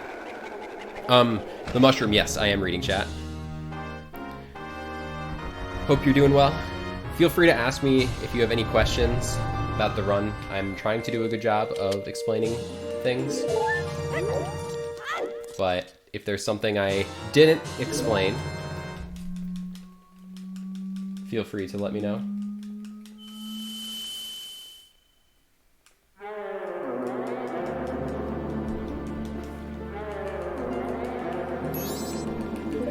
Runner's also really bad at reading? You're a liar. Okay, so now we've beaten 2 dungeons. There are 4 dungeons in the game. Yeah, that was a bad moment, K-Hawk. I'll admit it. So, there are 2 more dungeons, like I was saying. There's Great Bay Temple, down at the ocean, and then there's Stone Tower Temple at the Ikana area. So, before we can enter Great Bay Temple, we need to save the rest of the Zora eggs. And before we go to Ikana, there's actually, before we do Stone Tower Temple, there's actually quite a bit we need to do. Why is it necessary to do 2 trips of this temple? So you need to light a torch on fire, and you can do it in 1 trip. There's a way to shoot an arrow through a lit torch to light it on fire, and then you can do that in 1 trip. It is not any faster to do it that way than to get fire arrows and come back, due to an extra cutscene that plays afterwards if this is your first dungeon. So, seeing as it's not any faster to do this dungeon in 1 trip, it's down to runner's choice, and I think it's significantly easier to do the 2-trip route quickly.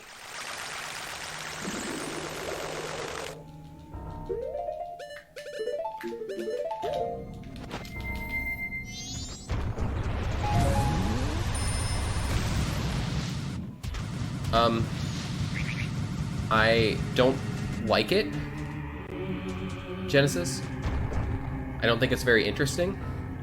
I think that how it was defined, it's you know, I don't love the fact that the debug menu is used. I feel like that's, you know, akin to in-game cheat codes, but it's so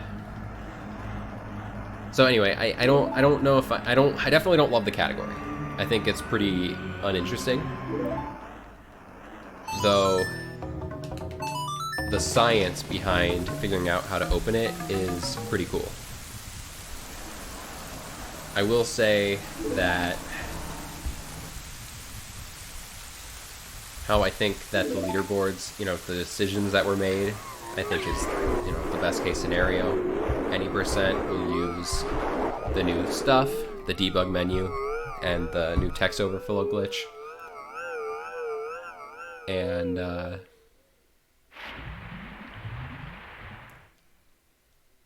there are categories that ban that stuff.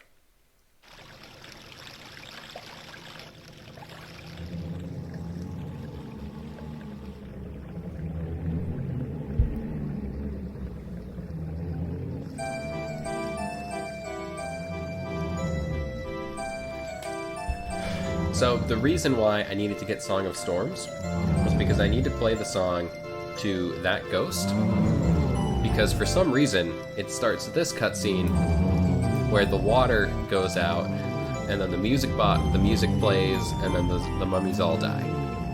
Honestly, I couldn't really tell you why.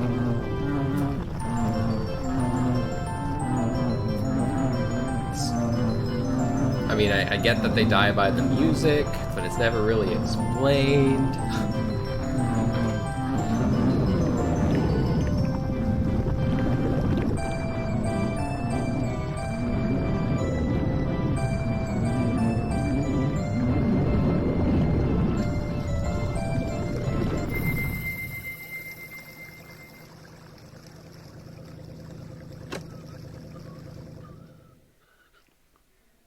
But what that does do is without the mummies out there, the little girl...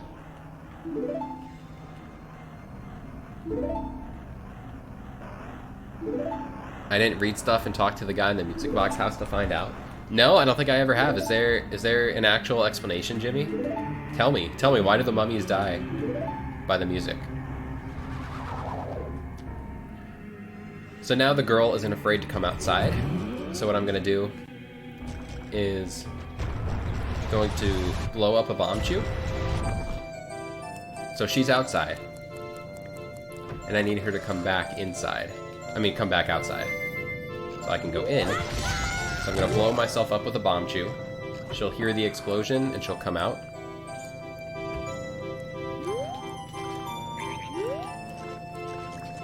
Now I can enter the house.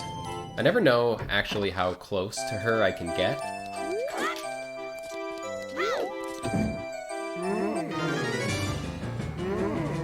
So this is the girl's father who's been cursed. So we're gonna play the Song of Healing and heal him of his curse. Now, I never understood why you don't get a transformation mask here. Every other time you play the Song of Healing, you get a transformation mask. This one just makes a regular mask. So, it's kind of weird.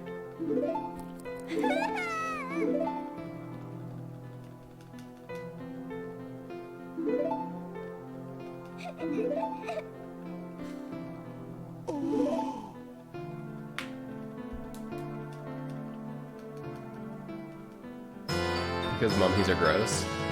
That's fair.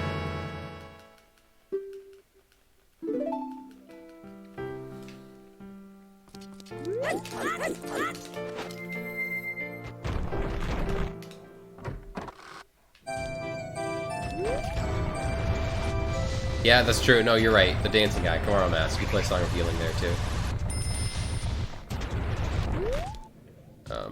Go down.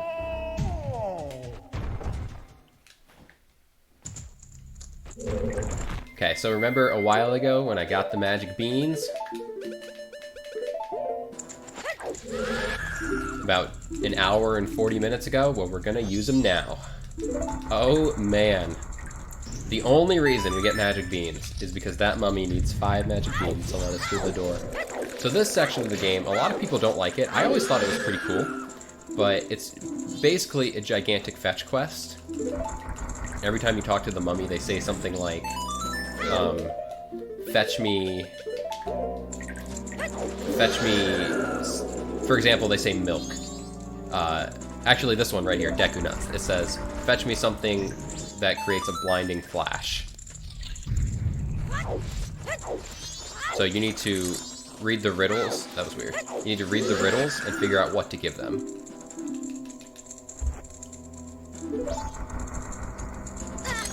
I love when I get hit by the keys in that cutscene. It's so cool.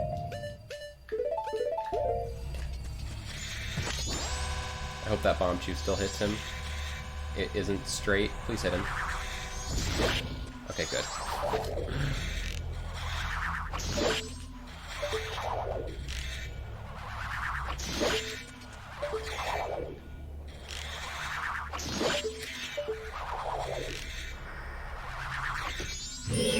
Okay.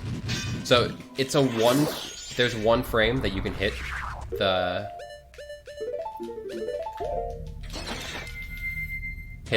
ghost there when they appear before they turn invincible. I believe it's the arrow is there long enough that you have 2 frames that you can fire the arrow.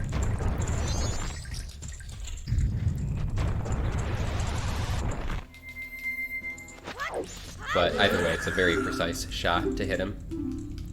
Yeah, Rose. So the Japanese version, version 1.1, doesn't have the owl saving feature.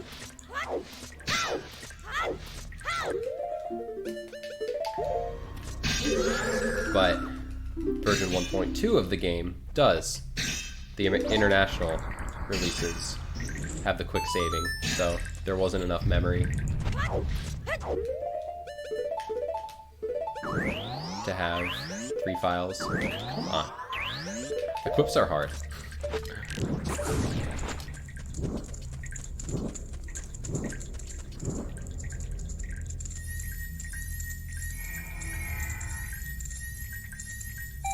So close to what?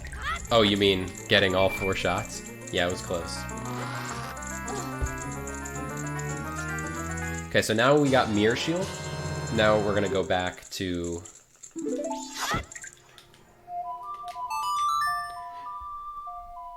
Now we're gonna go back to Great Bay.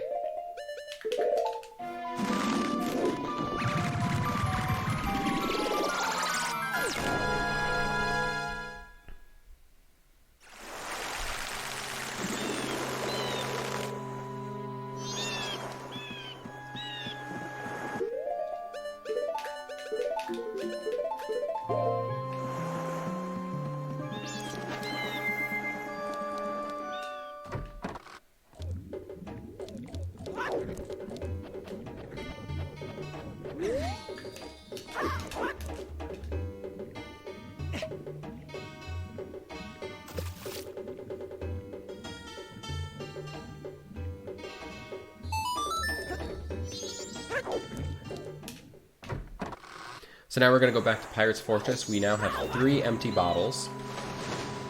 We're going to get the rest of the eggs.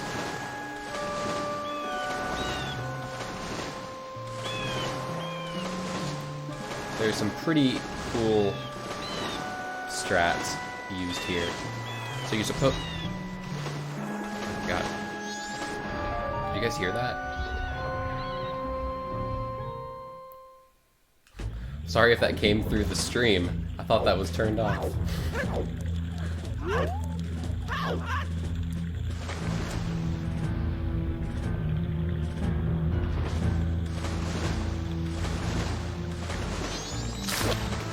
I beat 2 of the bosses so far. Oh, you guys didn't hear it? Okay, good.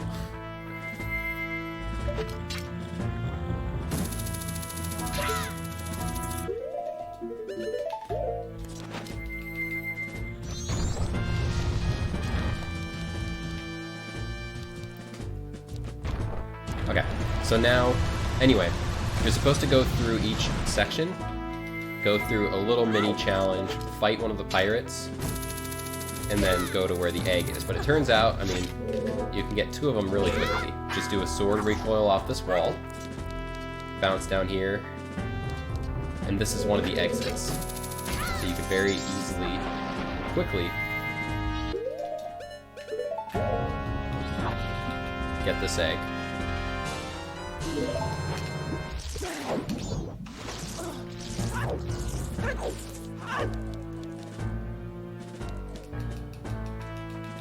Nope, that's the wrong button.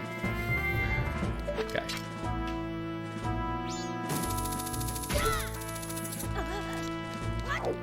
So now we're gonna do a similar, we're gonna jump right here, go around the roof, land on this platform, which is where the second egg is. Okay, well that wasn't good movement at all.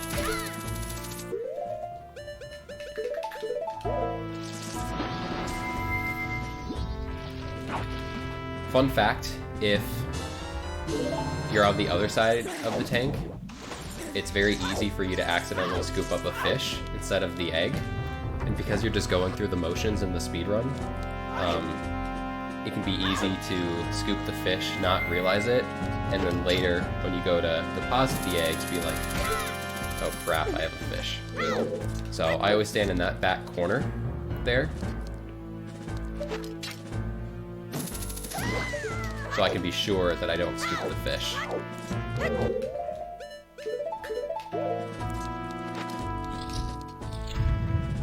So if all goes well, we have, if we get a good nut throw here, this will be a quick fight. We did not.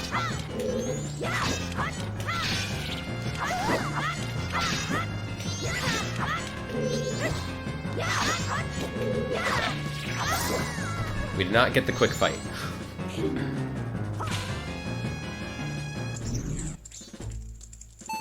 She jumped. So that was slow.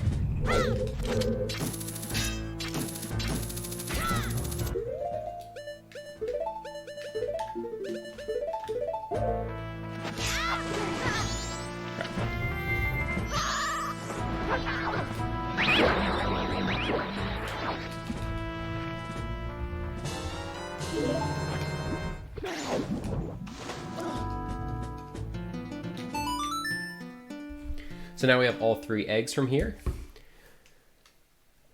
We're gonna go deposit them.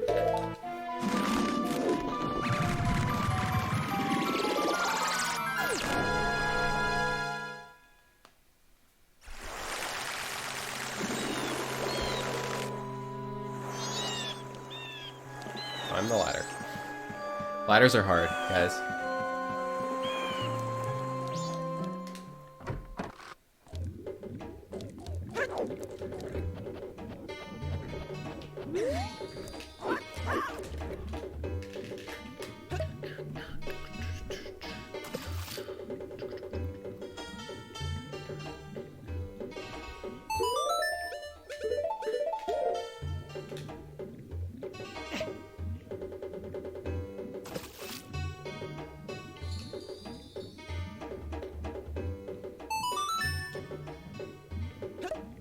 Yeah, it's funny, Rose. Rather than fix some of the issues that came up when they were porting Majora's Mask to the GameCube, there's a disclaimer when you open it that says, "Things may not work right. Deal with it." Oh, which one's bombs? Well, found out which one was bombs.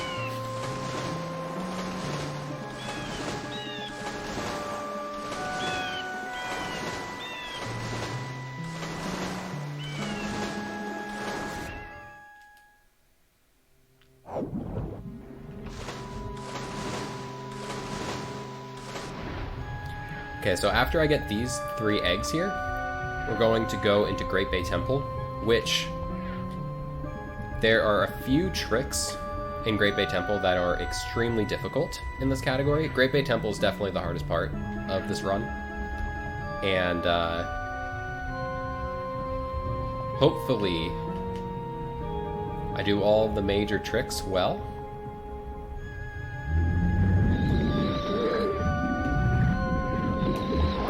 So we'll see.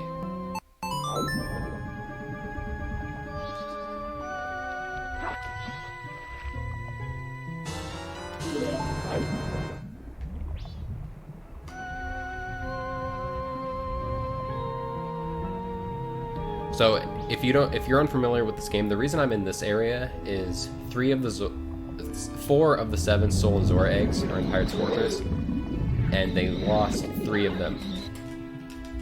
Well, got attacked by that sea snake. That sucks. 3 of them they dropped them here.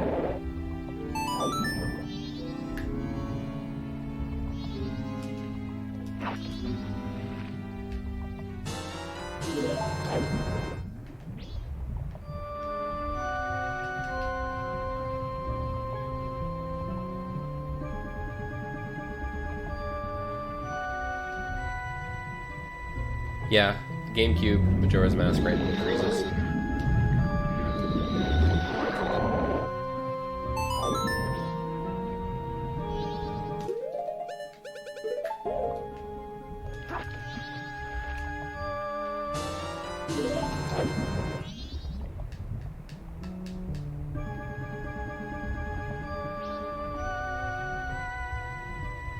Swim out of here, so we avoid out.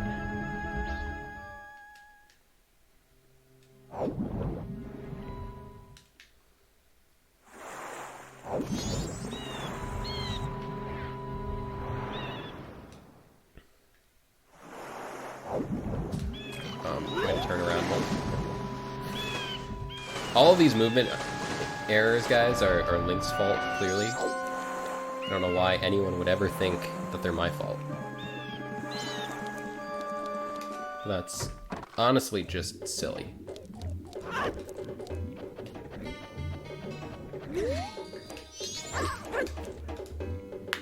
I don't know. I don't have my splits. I haven't made any huge mistakes. Oh yeah, it's definitely sub 3 pace. Any major issues? There have been a couple small time losses, but nothing huge. We are about to come into Great Bay Temple, which, as I said, is the hardest part of the run.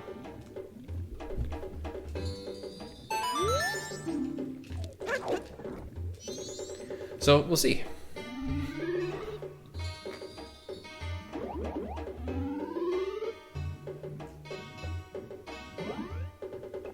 Major issues.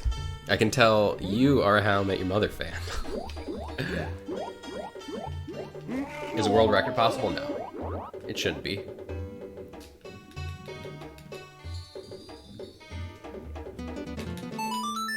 Ooh, did you guys see how quickly I played that song? That was so fast.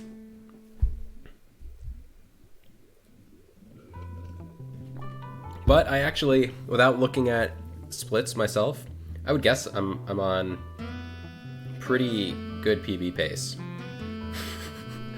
I love that. This is maybe my favorite song in the game.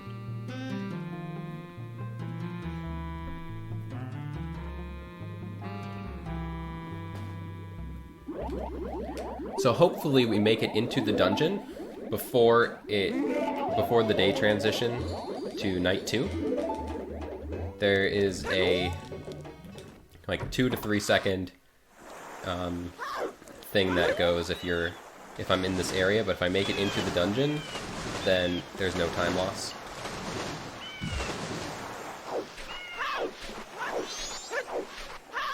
Looks like we have time though. Milk Bar is pretty good. The Observatory is really good as well. And a lot of people like the final hours. This game just has a lot of good tracks.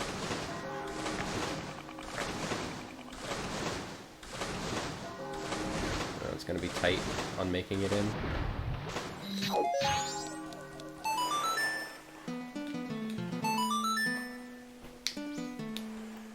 So I have about 2 or 3 seconds to make the hook shot. Imagine having to go back and retime all splits. Oh yeah, I mean if this were to PB, I would go back and time the splits.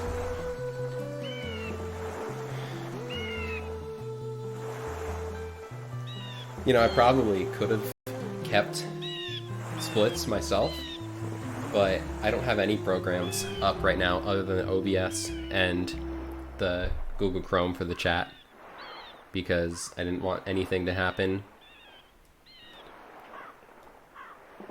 you know, to lag my computer or anything for the marathon. Oh, I think Majora's Mask 3D, they did some things, you know, okay. But in all, I don't think it was a good representation of this game.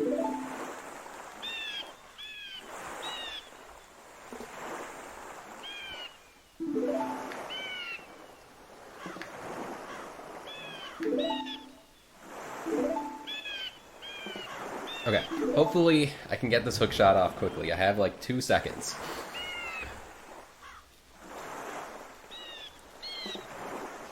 Let's quickly pause. Equip.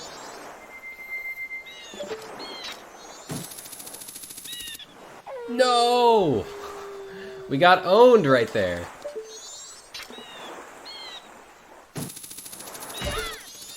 We got destroyed. I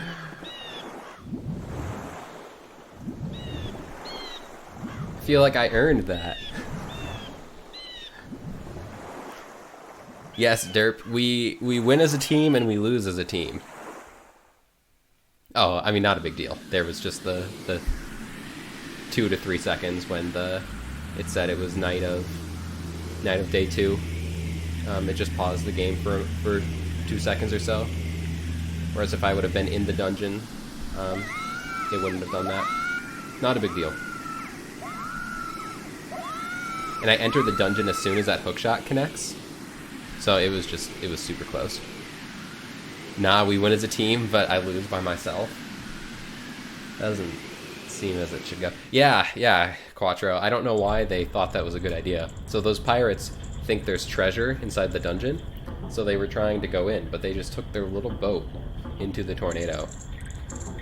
Oh yeah, for sure. Not a big time loss. So there's a big hard trick in this very next room right here. I'm going to try, guys. I'm going to try.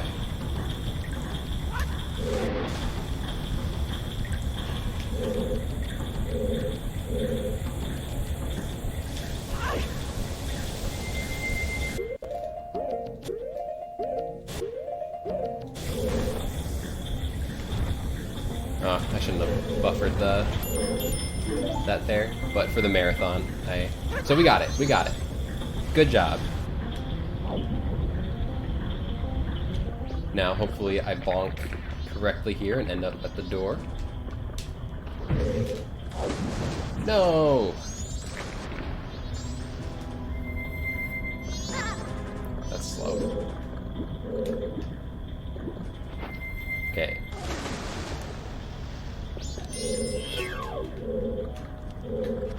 That's okay, this backup's pretty cool. Watch this, guys. I'm just gonna bounce right on up there.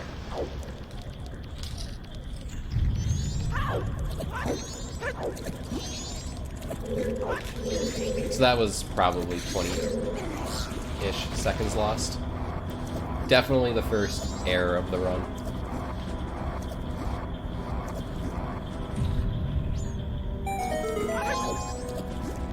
Oh, weird camera angle. Oops.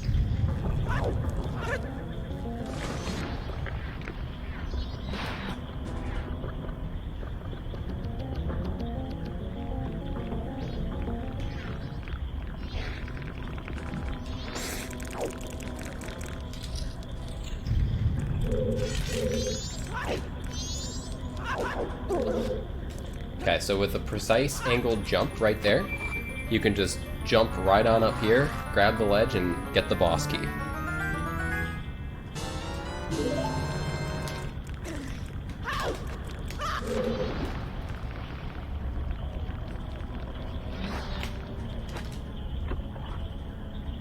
Yo, TMZ, how's it going? Good job, Link.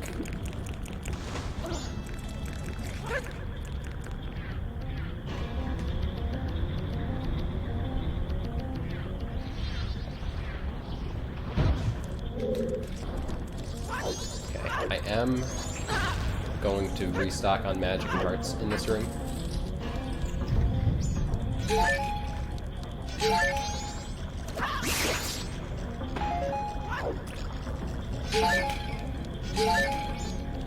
Okay, so now Wart. This is a tough fight, guys.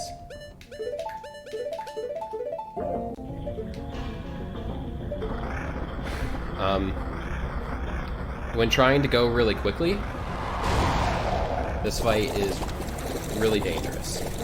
So hopefully we don't die.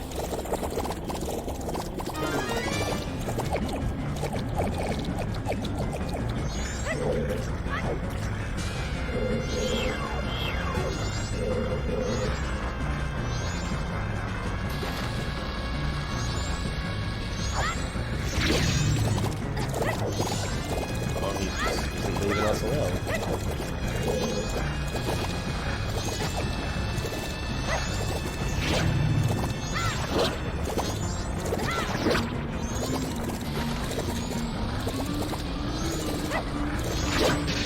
Oh, his eye was not open there long at all.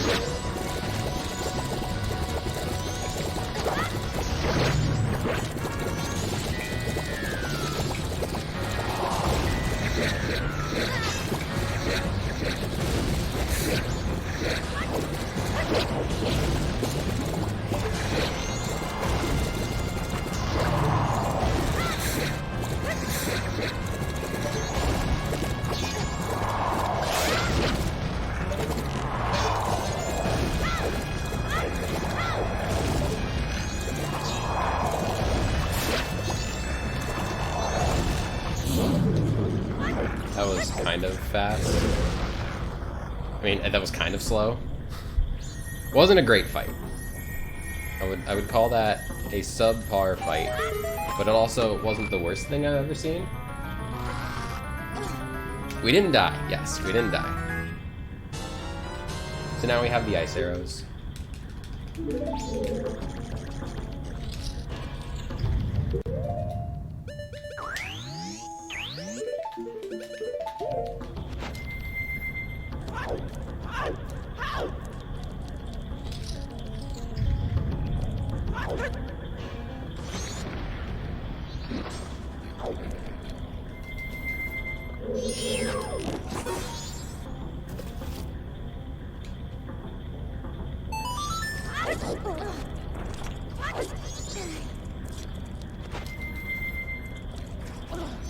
So the point of this dungeon is to open up the water, open up these pipes, so that we are able to reverse the way the water spins in this main room here. So as you can see, the water is spinning around counterclockwise. So we need to open up these pipes so we can switch it to go clockwise.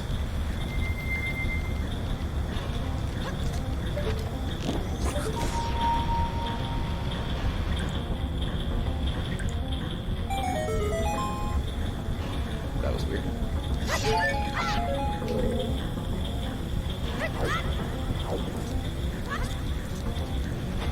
Okay, so this is a really, really cool room. You're supposed to use the ice arrows to make platforms to jump across. Watch this.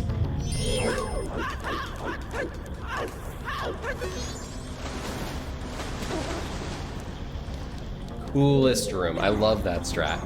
So, you can jump out of the water. You know, you can do those dolphin dives, and if you stop swimming, if you cancel your swimming at the right moment when you jump out of the water, he'll just kind of jump up like that.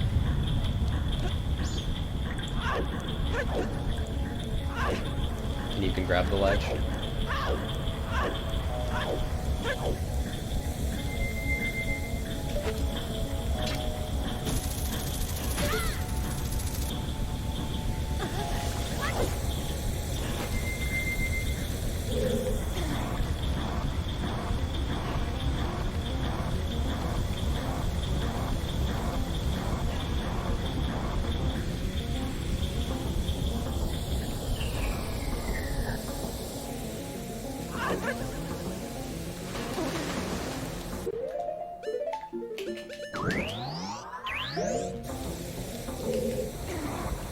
Okay, so now I'm gonna drop into the water as Goron, which is gonna void me out and put me back at the last door I entered. And now I'm gonna do maybe the coolest strat in the entire, maybe the coolest trick in the whole run. If it goes well. If it doesn't go well, it's a stupid trick.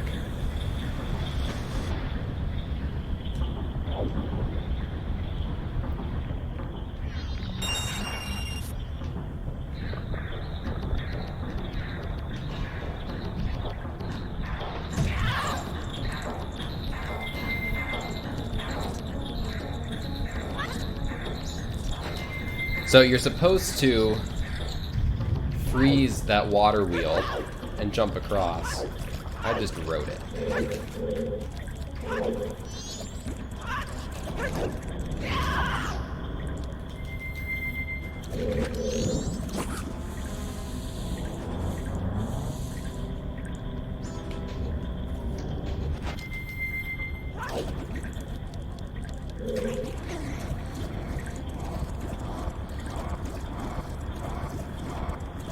So which one was it? When I jumped up and I hopped up on the water wheel and it carried me across. It's very difficult, Shadowcat. Sorry I didn't point it out better. Or maybe it didn't look too impressive. I mean, that's probably it. It's cool to do. It's actually one of the hardest tricks for people to get used to doing when they start this category.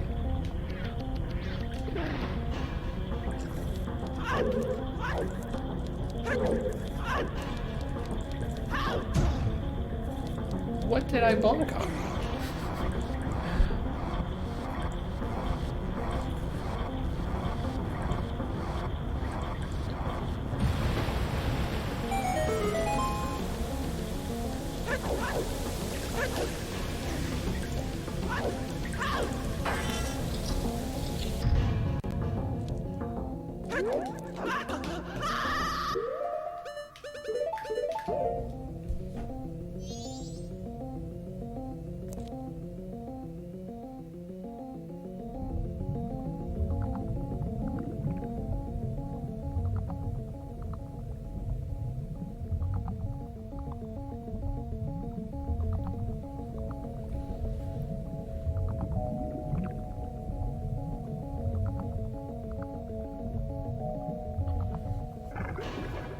No, it's okay, not a problem, Shadowcat. And feel free to ask me any questions. You know, I recognize. I feel like at the start of the run here, I was doing a great job of explaining the game, the category, a lot of the tricks, but now the game it's getting harder. So I've been focusing more. So feel free to let me know if I miss explaining something well.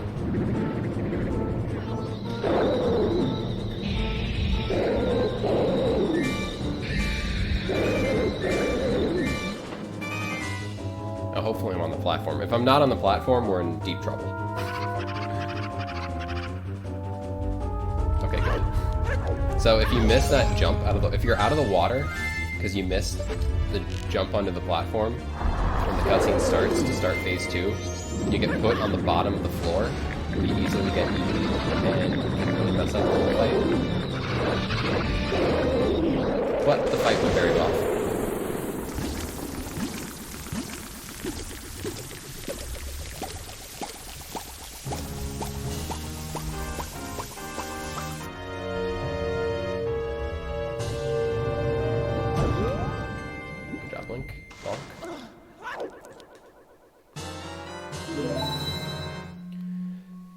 Okay.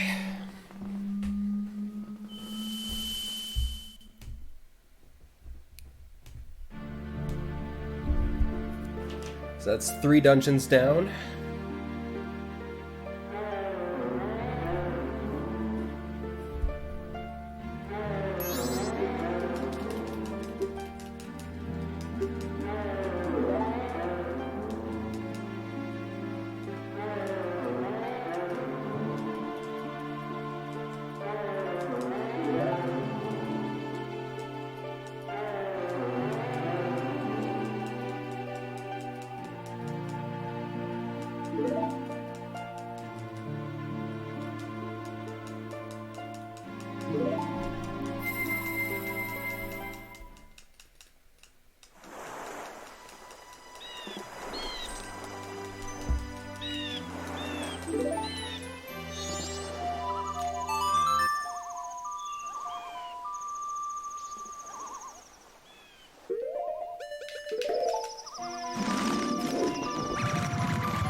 Okay, so now we need, before we can go to Stone Tower Temple,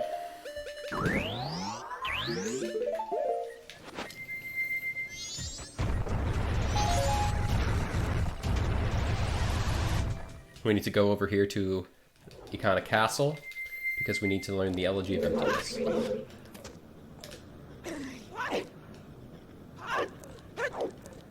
Do a gainer over that sunblock right there.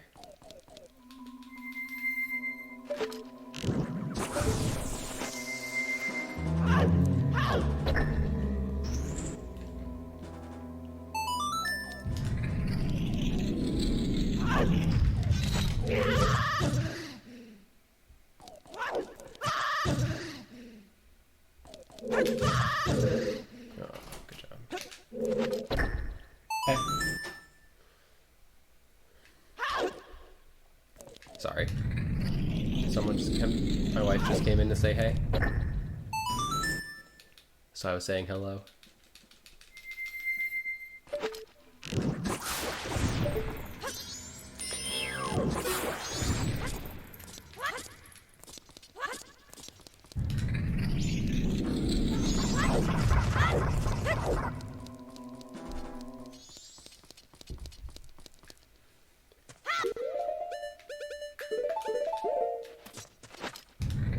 Man, I really don't like... So when you do the gainer over the sunblock, you skip the trigger that starts the music for the area.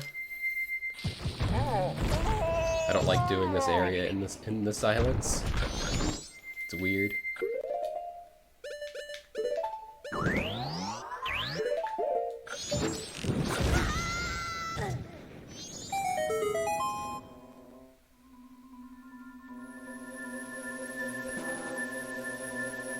Okay, so this fight's kind of tough. I'm gonna... Hopefully we don't die here.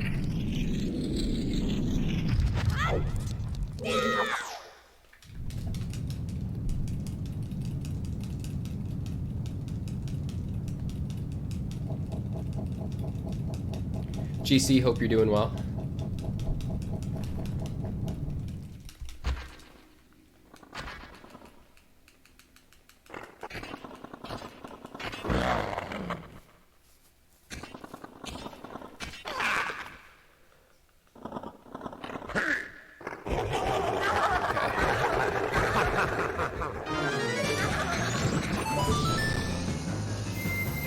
Just do Deku Bubble? I don't need to. Deku Bubble does do an awfully large amount of damage to these guys.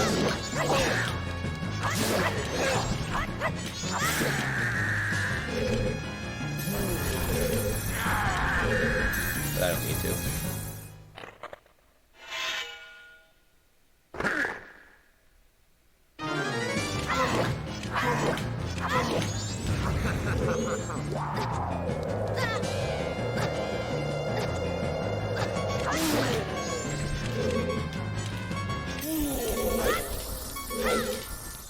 Okay, well, it's okay.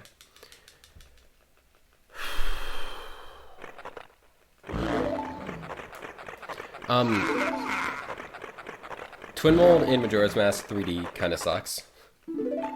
So, first phase, you just shoot the targets on the blue Twin Mold, and then you get the Giant's Mask, and what you need to do is run around and punch Red Twin Mold, and you need to hit him, I believe it's 10 times to knock him down. It might even be 12, but it's one of those numbers to knock him down. But here's the catch. Every single time he goes under the ground, his counter resets. So if you hit him 8 times, and then he goes back under 8 times, I mean, you could be doing this fight infinitely for Twin Mold on the 3DS remake. It's a really bad fight, in my opinion. There are 2 stones that you can throw at him to knock him down instantly, but there's only 2, and you have to hit him down 4 times. How many cycles? So you have to do first cycle. There's no way to skip first cycle, Shadowcat.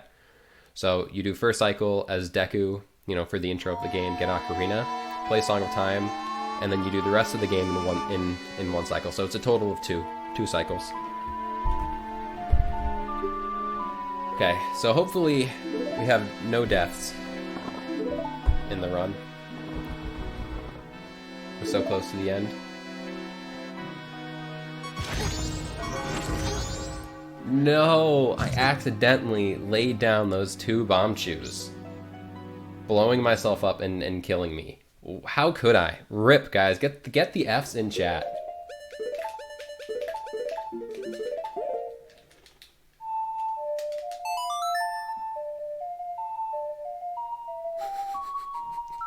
I'm just kidding. So was it funnier the first time I made that joke this stream?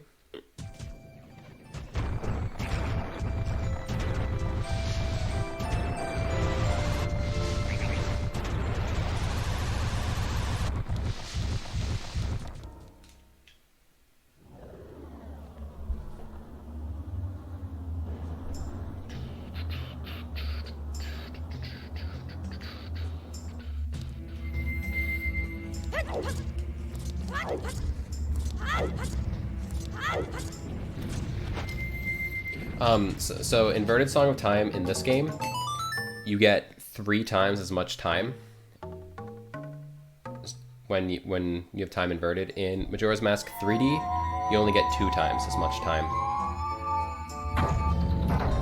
So it was actually nerfed quite a bit.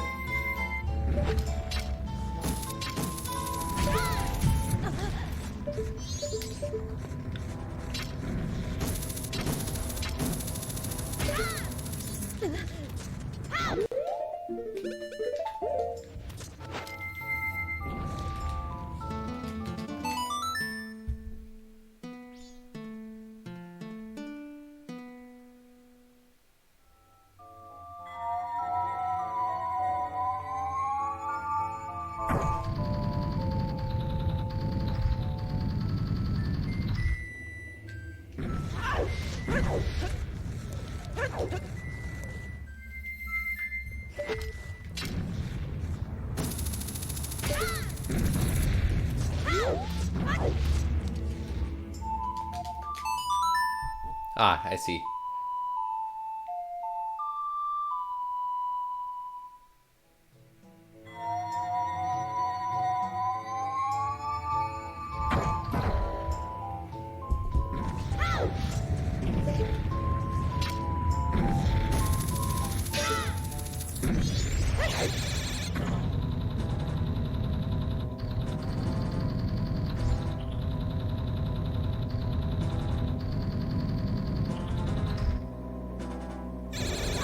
Hey Ragan, hope you're doing well. Is this PB pace? I don't know. I don't know. Like I said, there was the one mistake in Great Bay Temple that cost us probably 20 seconds, and then we had a slow mini-boss fight in Great Bay. Those are really the only... Oh, and we had a slow pirate fight in Pirate's Fortress. So, I don't know. But there haven't been any major mistakes. This could PB, but without looking at splits, I have no idea.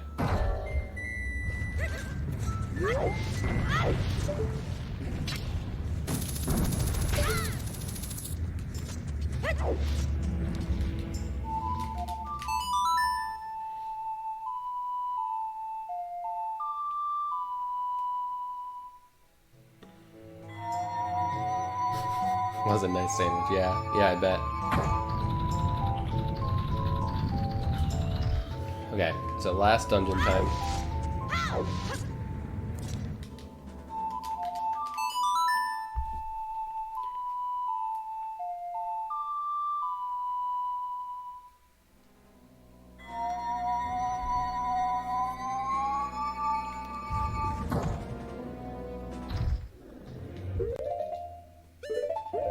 I did not remember what my equips were supposed to be at all there. No. I just thought I need Goron Mask. So what else do I need here? I know I need Ocarina, Goron Mask, and Bombchu. Oh well. No, this is fine because I need to equip Bombchu and Zora next. Yeah, this is fine.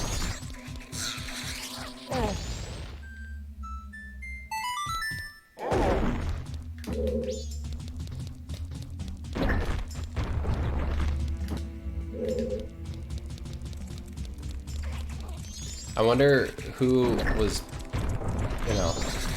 sitting there planning this game out and thought, I'm sure people had so much fun playing the Elegy of Emptiness so many times to enter the dungeon. They want to do it again. Let's have a room where they need to play this song a bunch more again. I'm sure that's how that went down.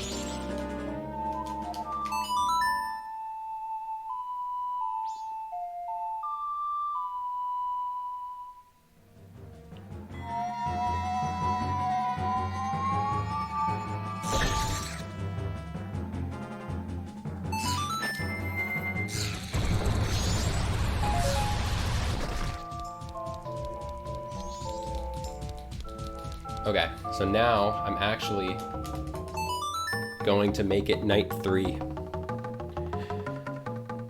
right here because I want it to be midnight when I'm done with the dungeon, past midnight, so I can just go straight to Clock Tower and go to the moon.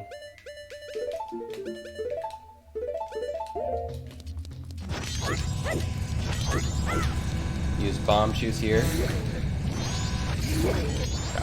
Oh well. Use Bombchus there. Blow up these guys.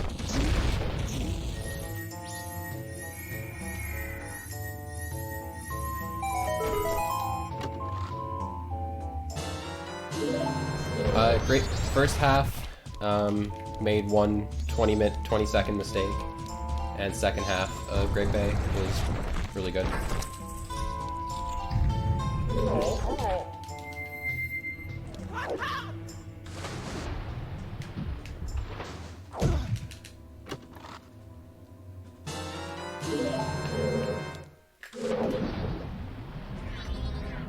Oh, he almost grabbed me.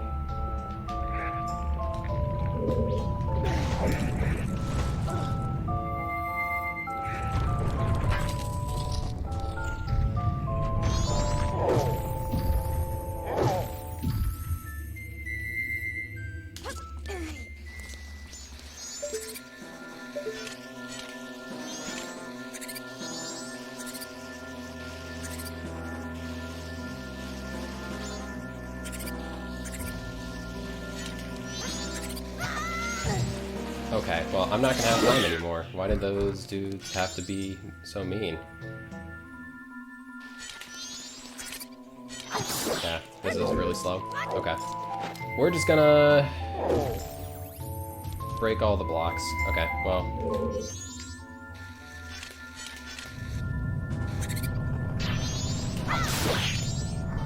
This room sucks, and I didn't do it well.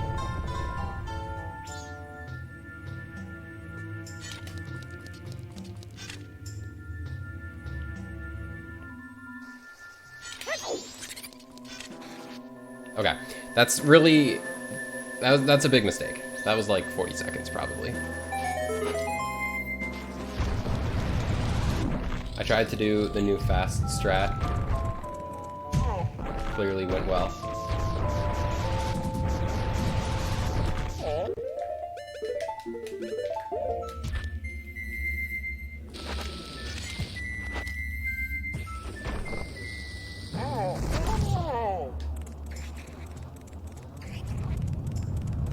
What's happening?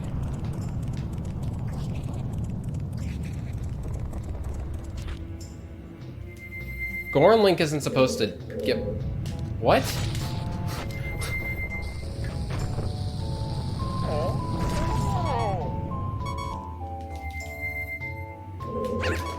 What the heck was that?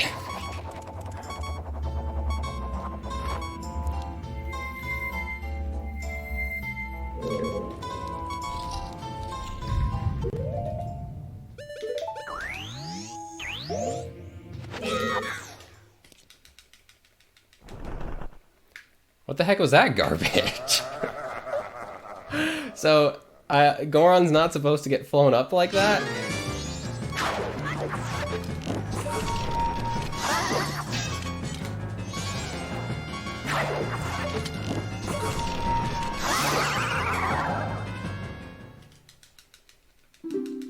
Was that a glitch? I don't even know, man.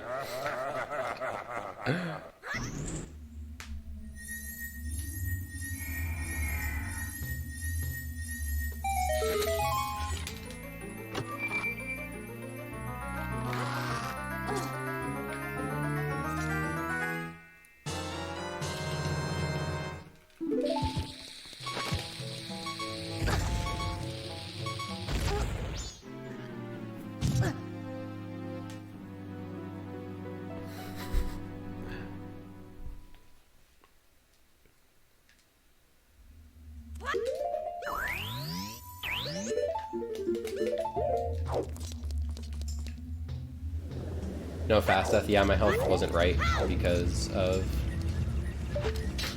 Goron Link getting blown up right there.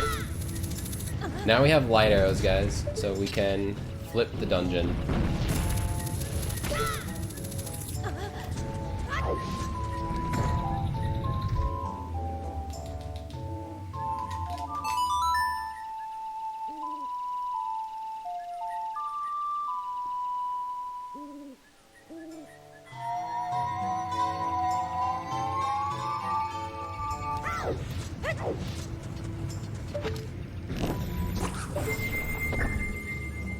That was a quick shot.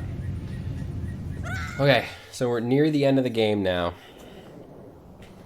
Hopefully Inverted Stone Tower goes okay.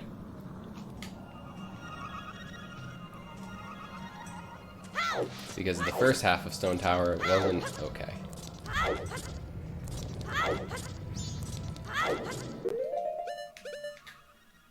Stick. What do I need?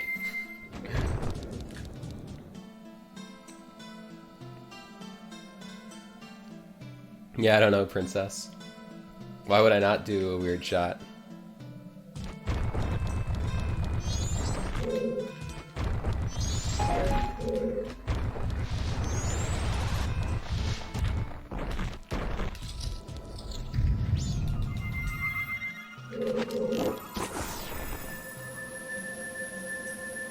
The run's not invalid.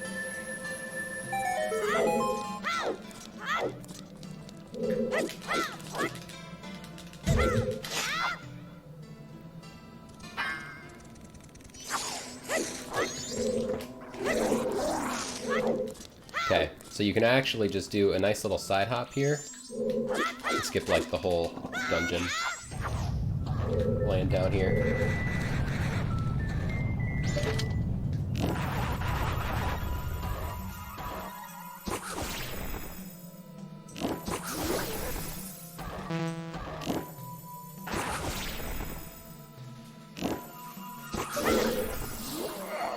Whew, almost missed that last shot.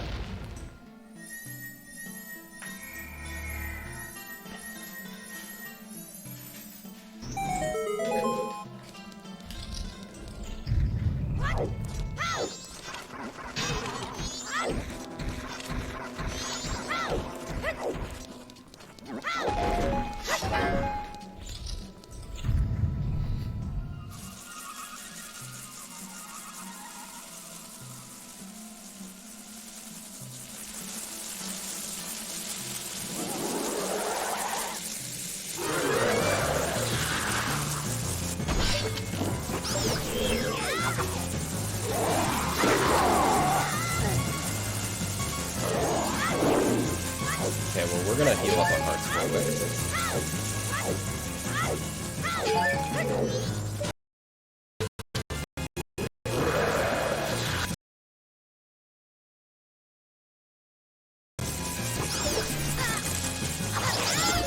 We almost died.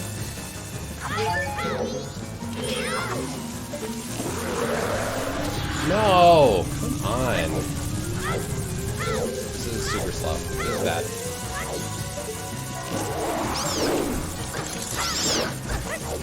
I don't know.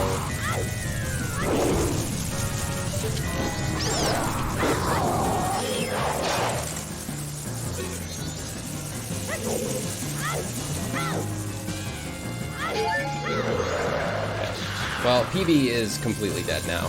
This is ridiculous.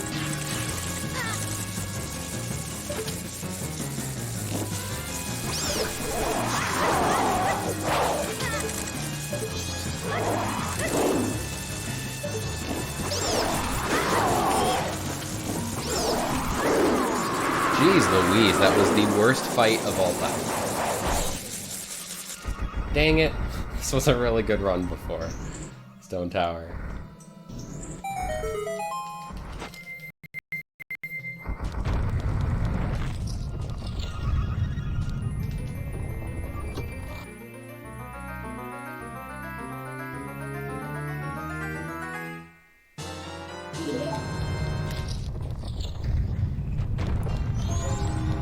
Well, let's finish out strong.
Oh well, this is okay, guys. We're good. We're gonna have the most amazing twin mold that I've ever had in my life.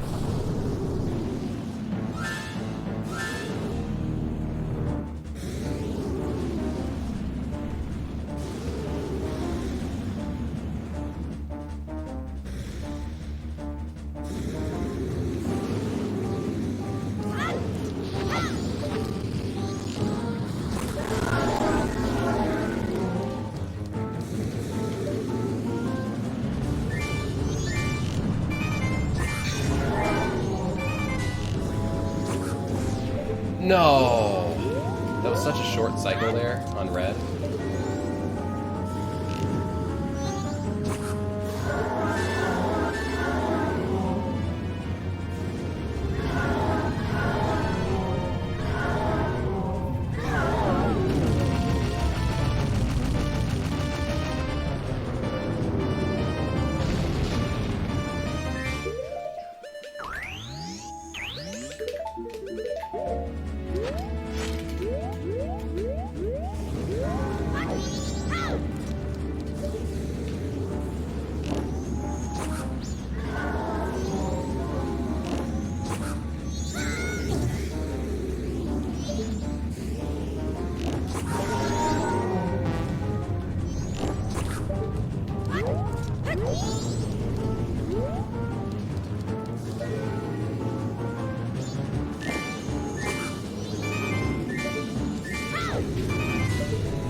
Dang it. Okay, that wasn't great.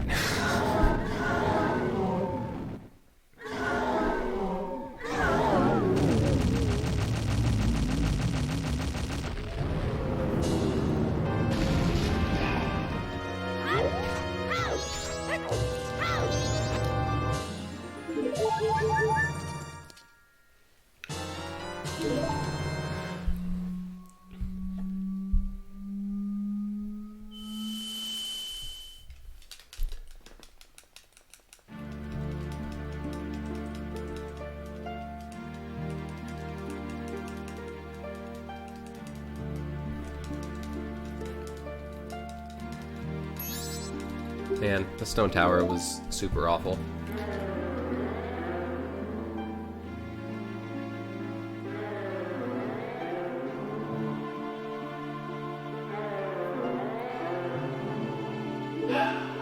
Oh well. Oh well. This run was really good today. And this is also only my third run since coming back to the category, so I think I'm okay.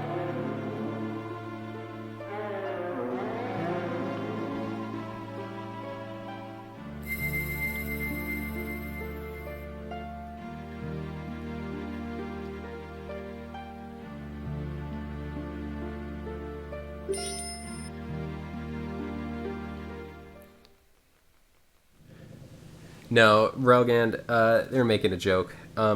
This game was released on the Nintendo 64 in the year 2000.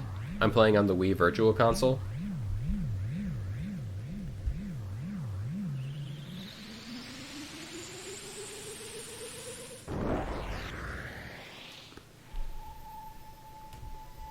Oh, I see.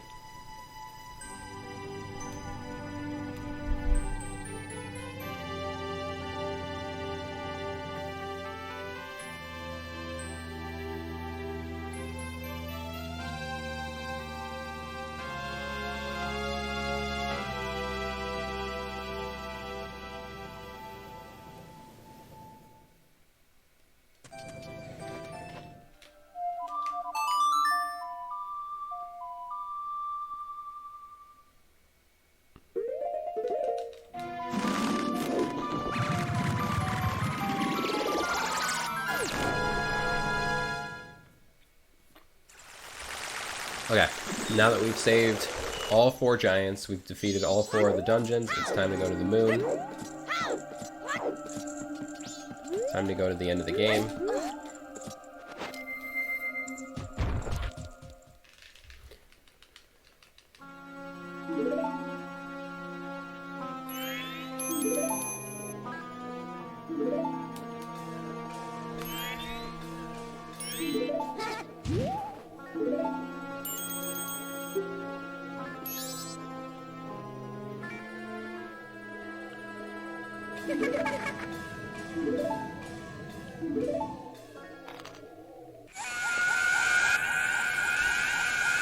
No, King, Wii 2000 was released in the year 1997.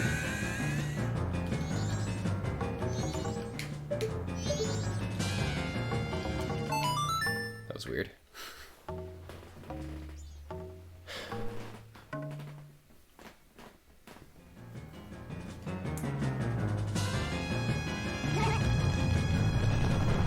Alright, now we have one last cutscene.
Yeah, we released in 2006.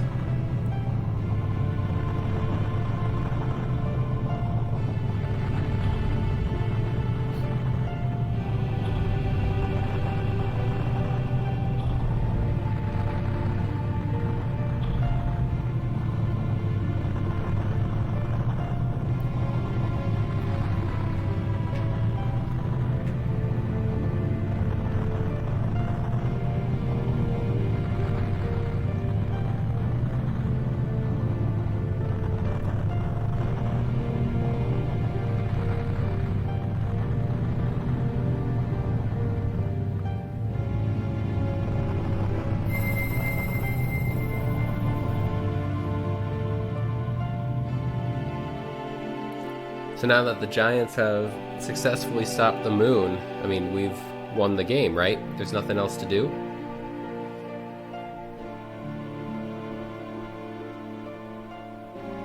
I think that's how that works.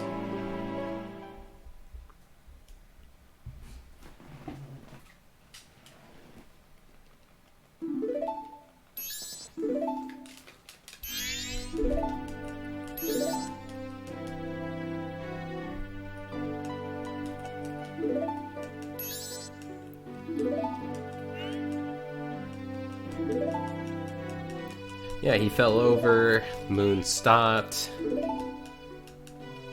We clearly won the game.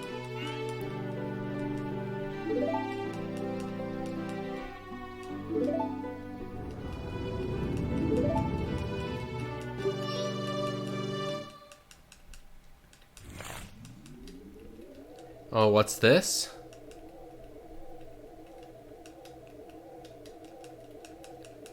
What? He just said clearly the Skull Kid was too weak to use his power. What the heck? Did you guys know that it was the mask all along? I surely didn't.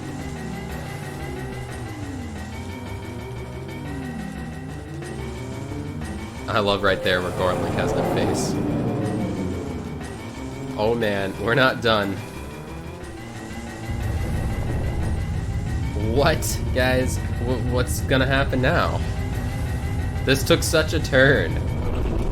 We had no idea what was going on. So I'm sorry to back up your marathon a little bit, but it looks like there's more for us to do. The game's not done. Sorry, I need to go do something.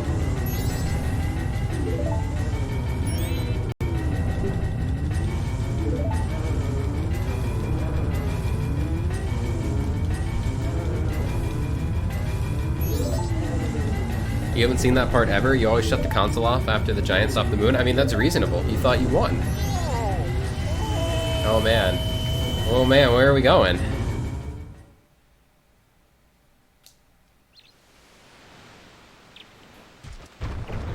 Alright, I guess I'll roll towards the tree. Oh look, this kid in the middle, he's wearing Majora's Mask. Let's talk to him. Maybe he has something interesting to say. We want to play with him? Yeah, I'll be the bad guy. That's cool. Okay, let's go. What are we playing? Oh, there's some pots here. We might as well fill up here. I'll equip some of these items just in case. You know, you never know.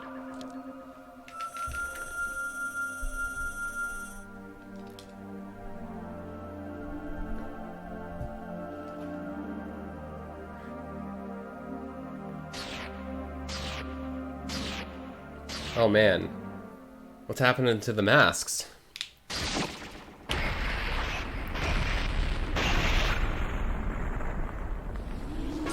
Majora's Mask? Oh, man, guys, looks like there's one more fight. Sorry, I wasn't prepared for this. So, we'll see how this goes.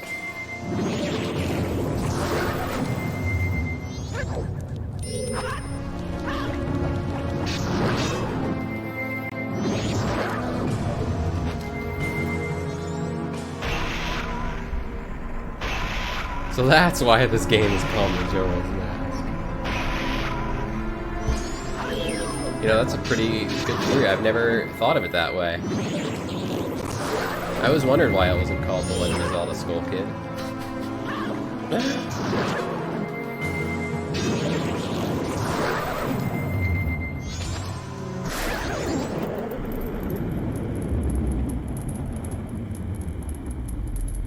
Alright, so we're done now, right?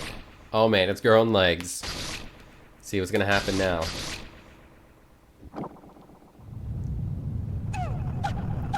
Oh, there's more text.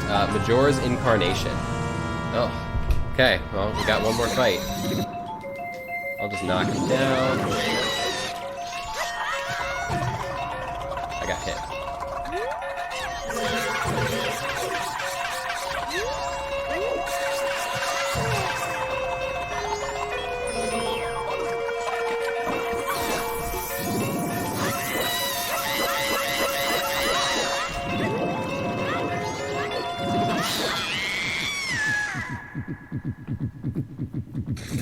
Okay, clearly that's it. Clearly we're done now, right guys? Oh, this one looks tough. Majora's Wrath. Okay, in all seriousness, it's about to be time.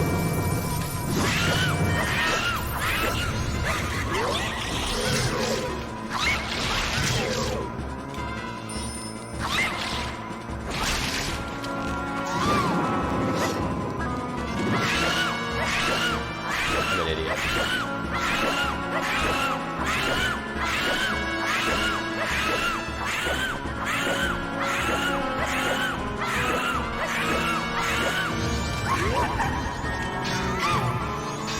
Okay, we may die. We may die. I messed up. I messed up big time. I messed up super big time. All seriousness. This is bad.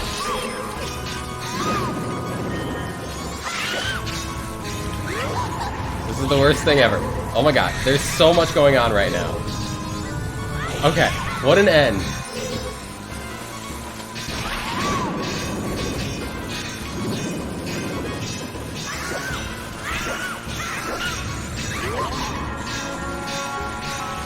No, we're dead! No!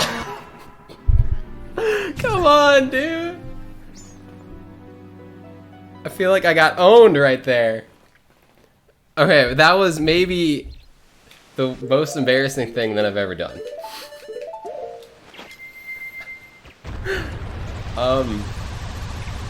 So what happened?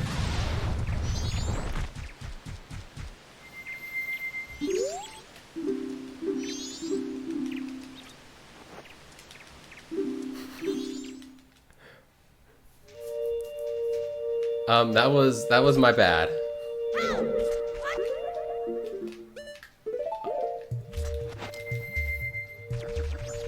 I'm extremely embarrassed.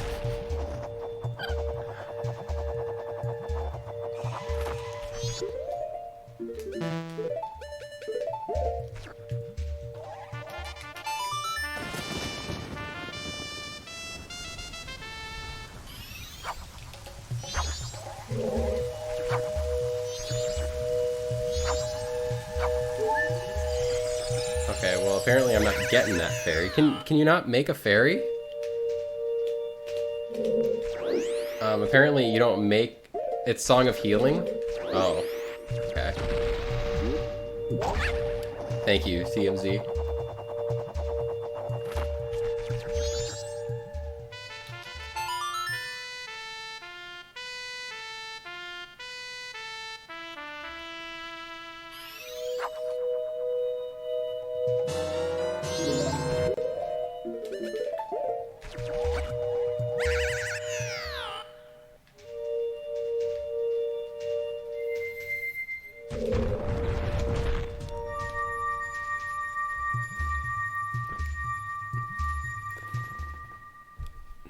I'm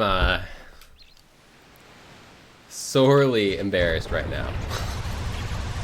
You guys have no idea.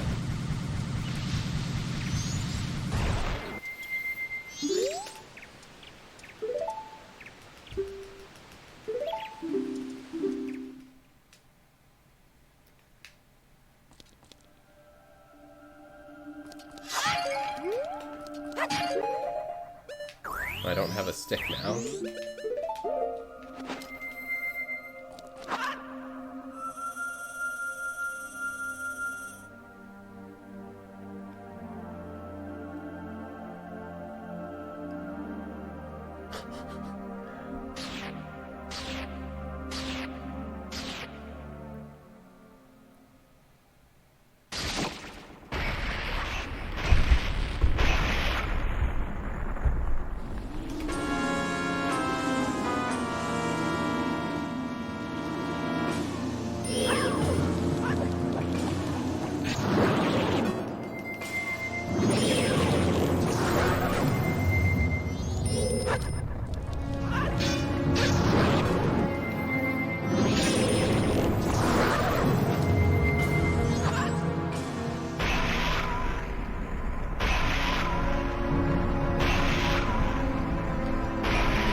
can't I hit it?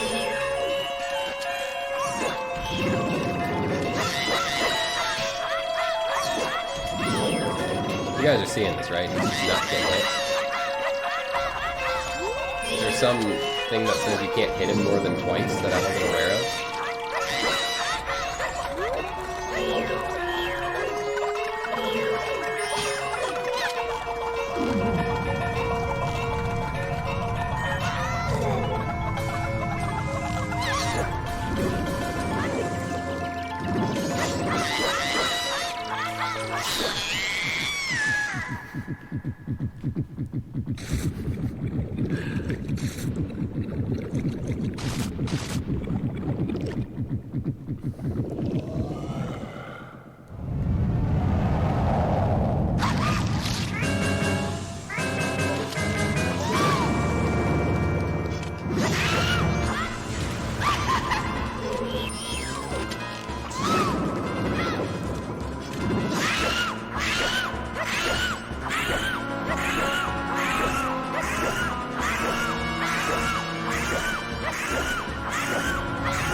Time.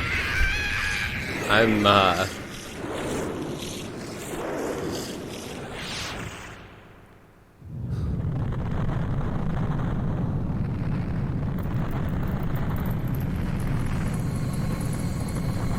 am sorely embarrassed right there, guys.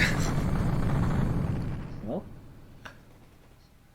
Yeah, nobody saw it. that was yesterday. Well, thank you for hosting me. Sorry I died in guys, thanks for being a good audience. Thank you all for the donations, getting them above their goal. It was pretty awesome. So, yeah.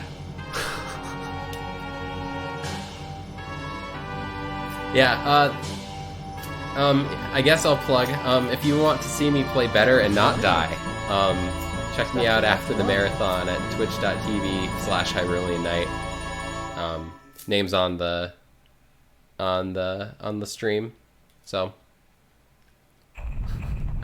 okay guys, thank you all so much. I'm going to pass it back over here. Actually, should I click through and get it to go to credits, or are you gonna close it anyway? Okay. All right. Sounds good. Well, thank you everyone, and I hope you all have a fantastic day. I have the next one. Yep. Bye bye.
Hello everyone, and welcome back again to No Glitches Allowed, where we soon will be starting with Celeste, 100%, run by King J.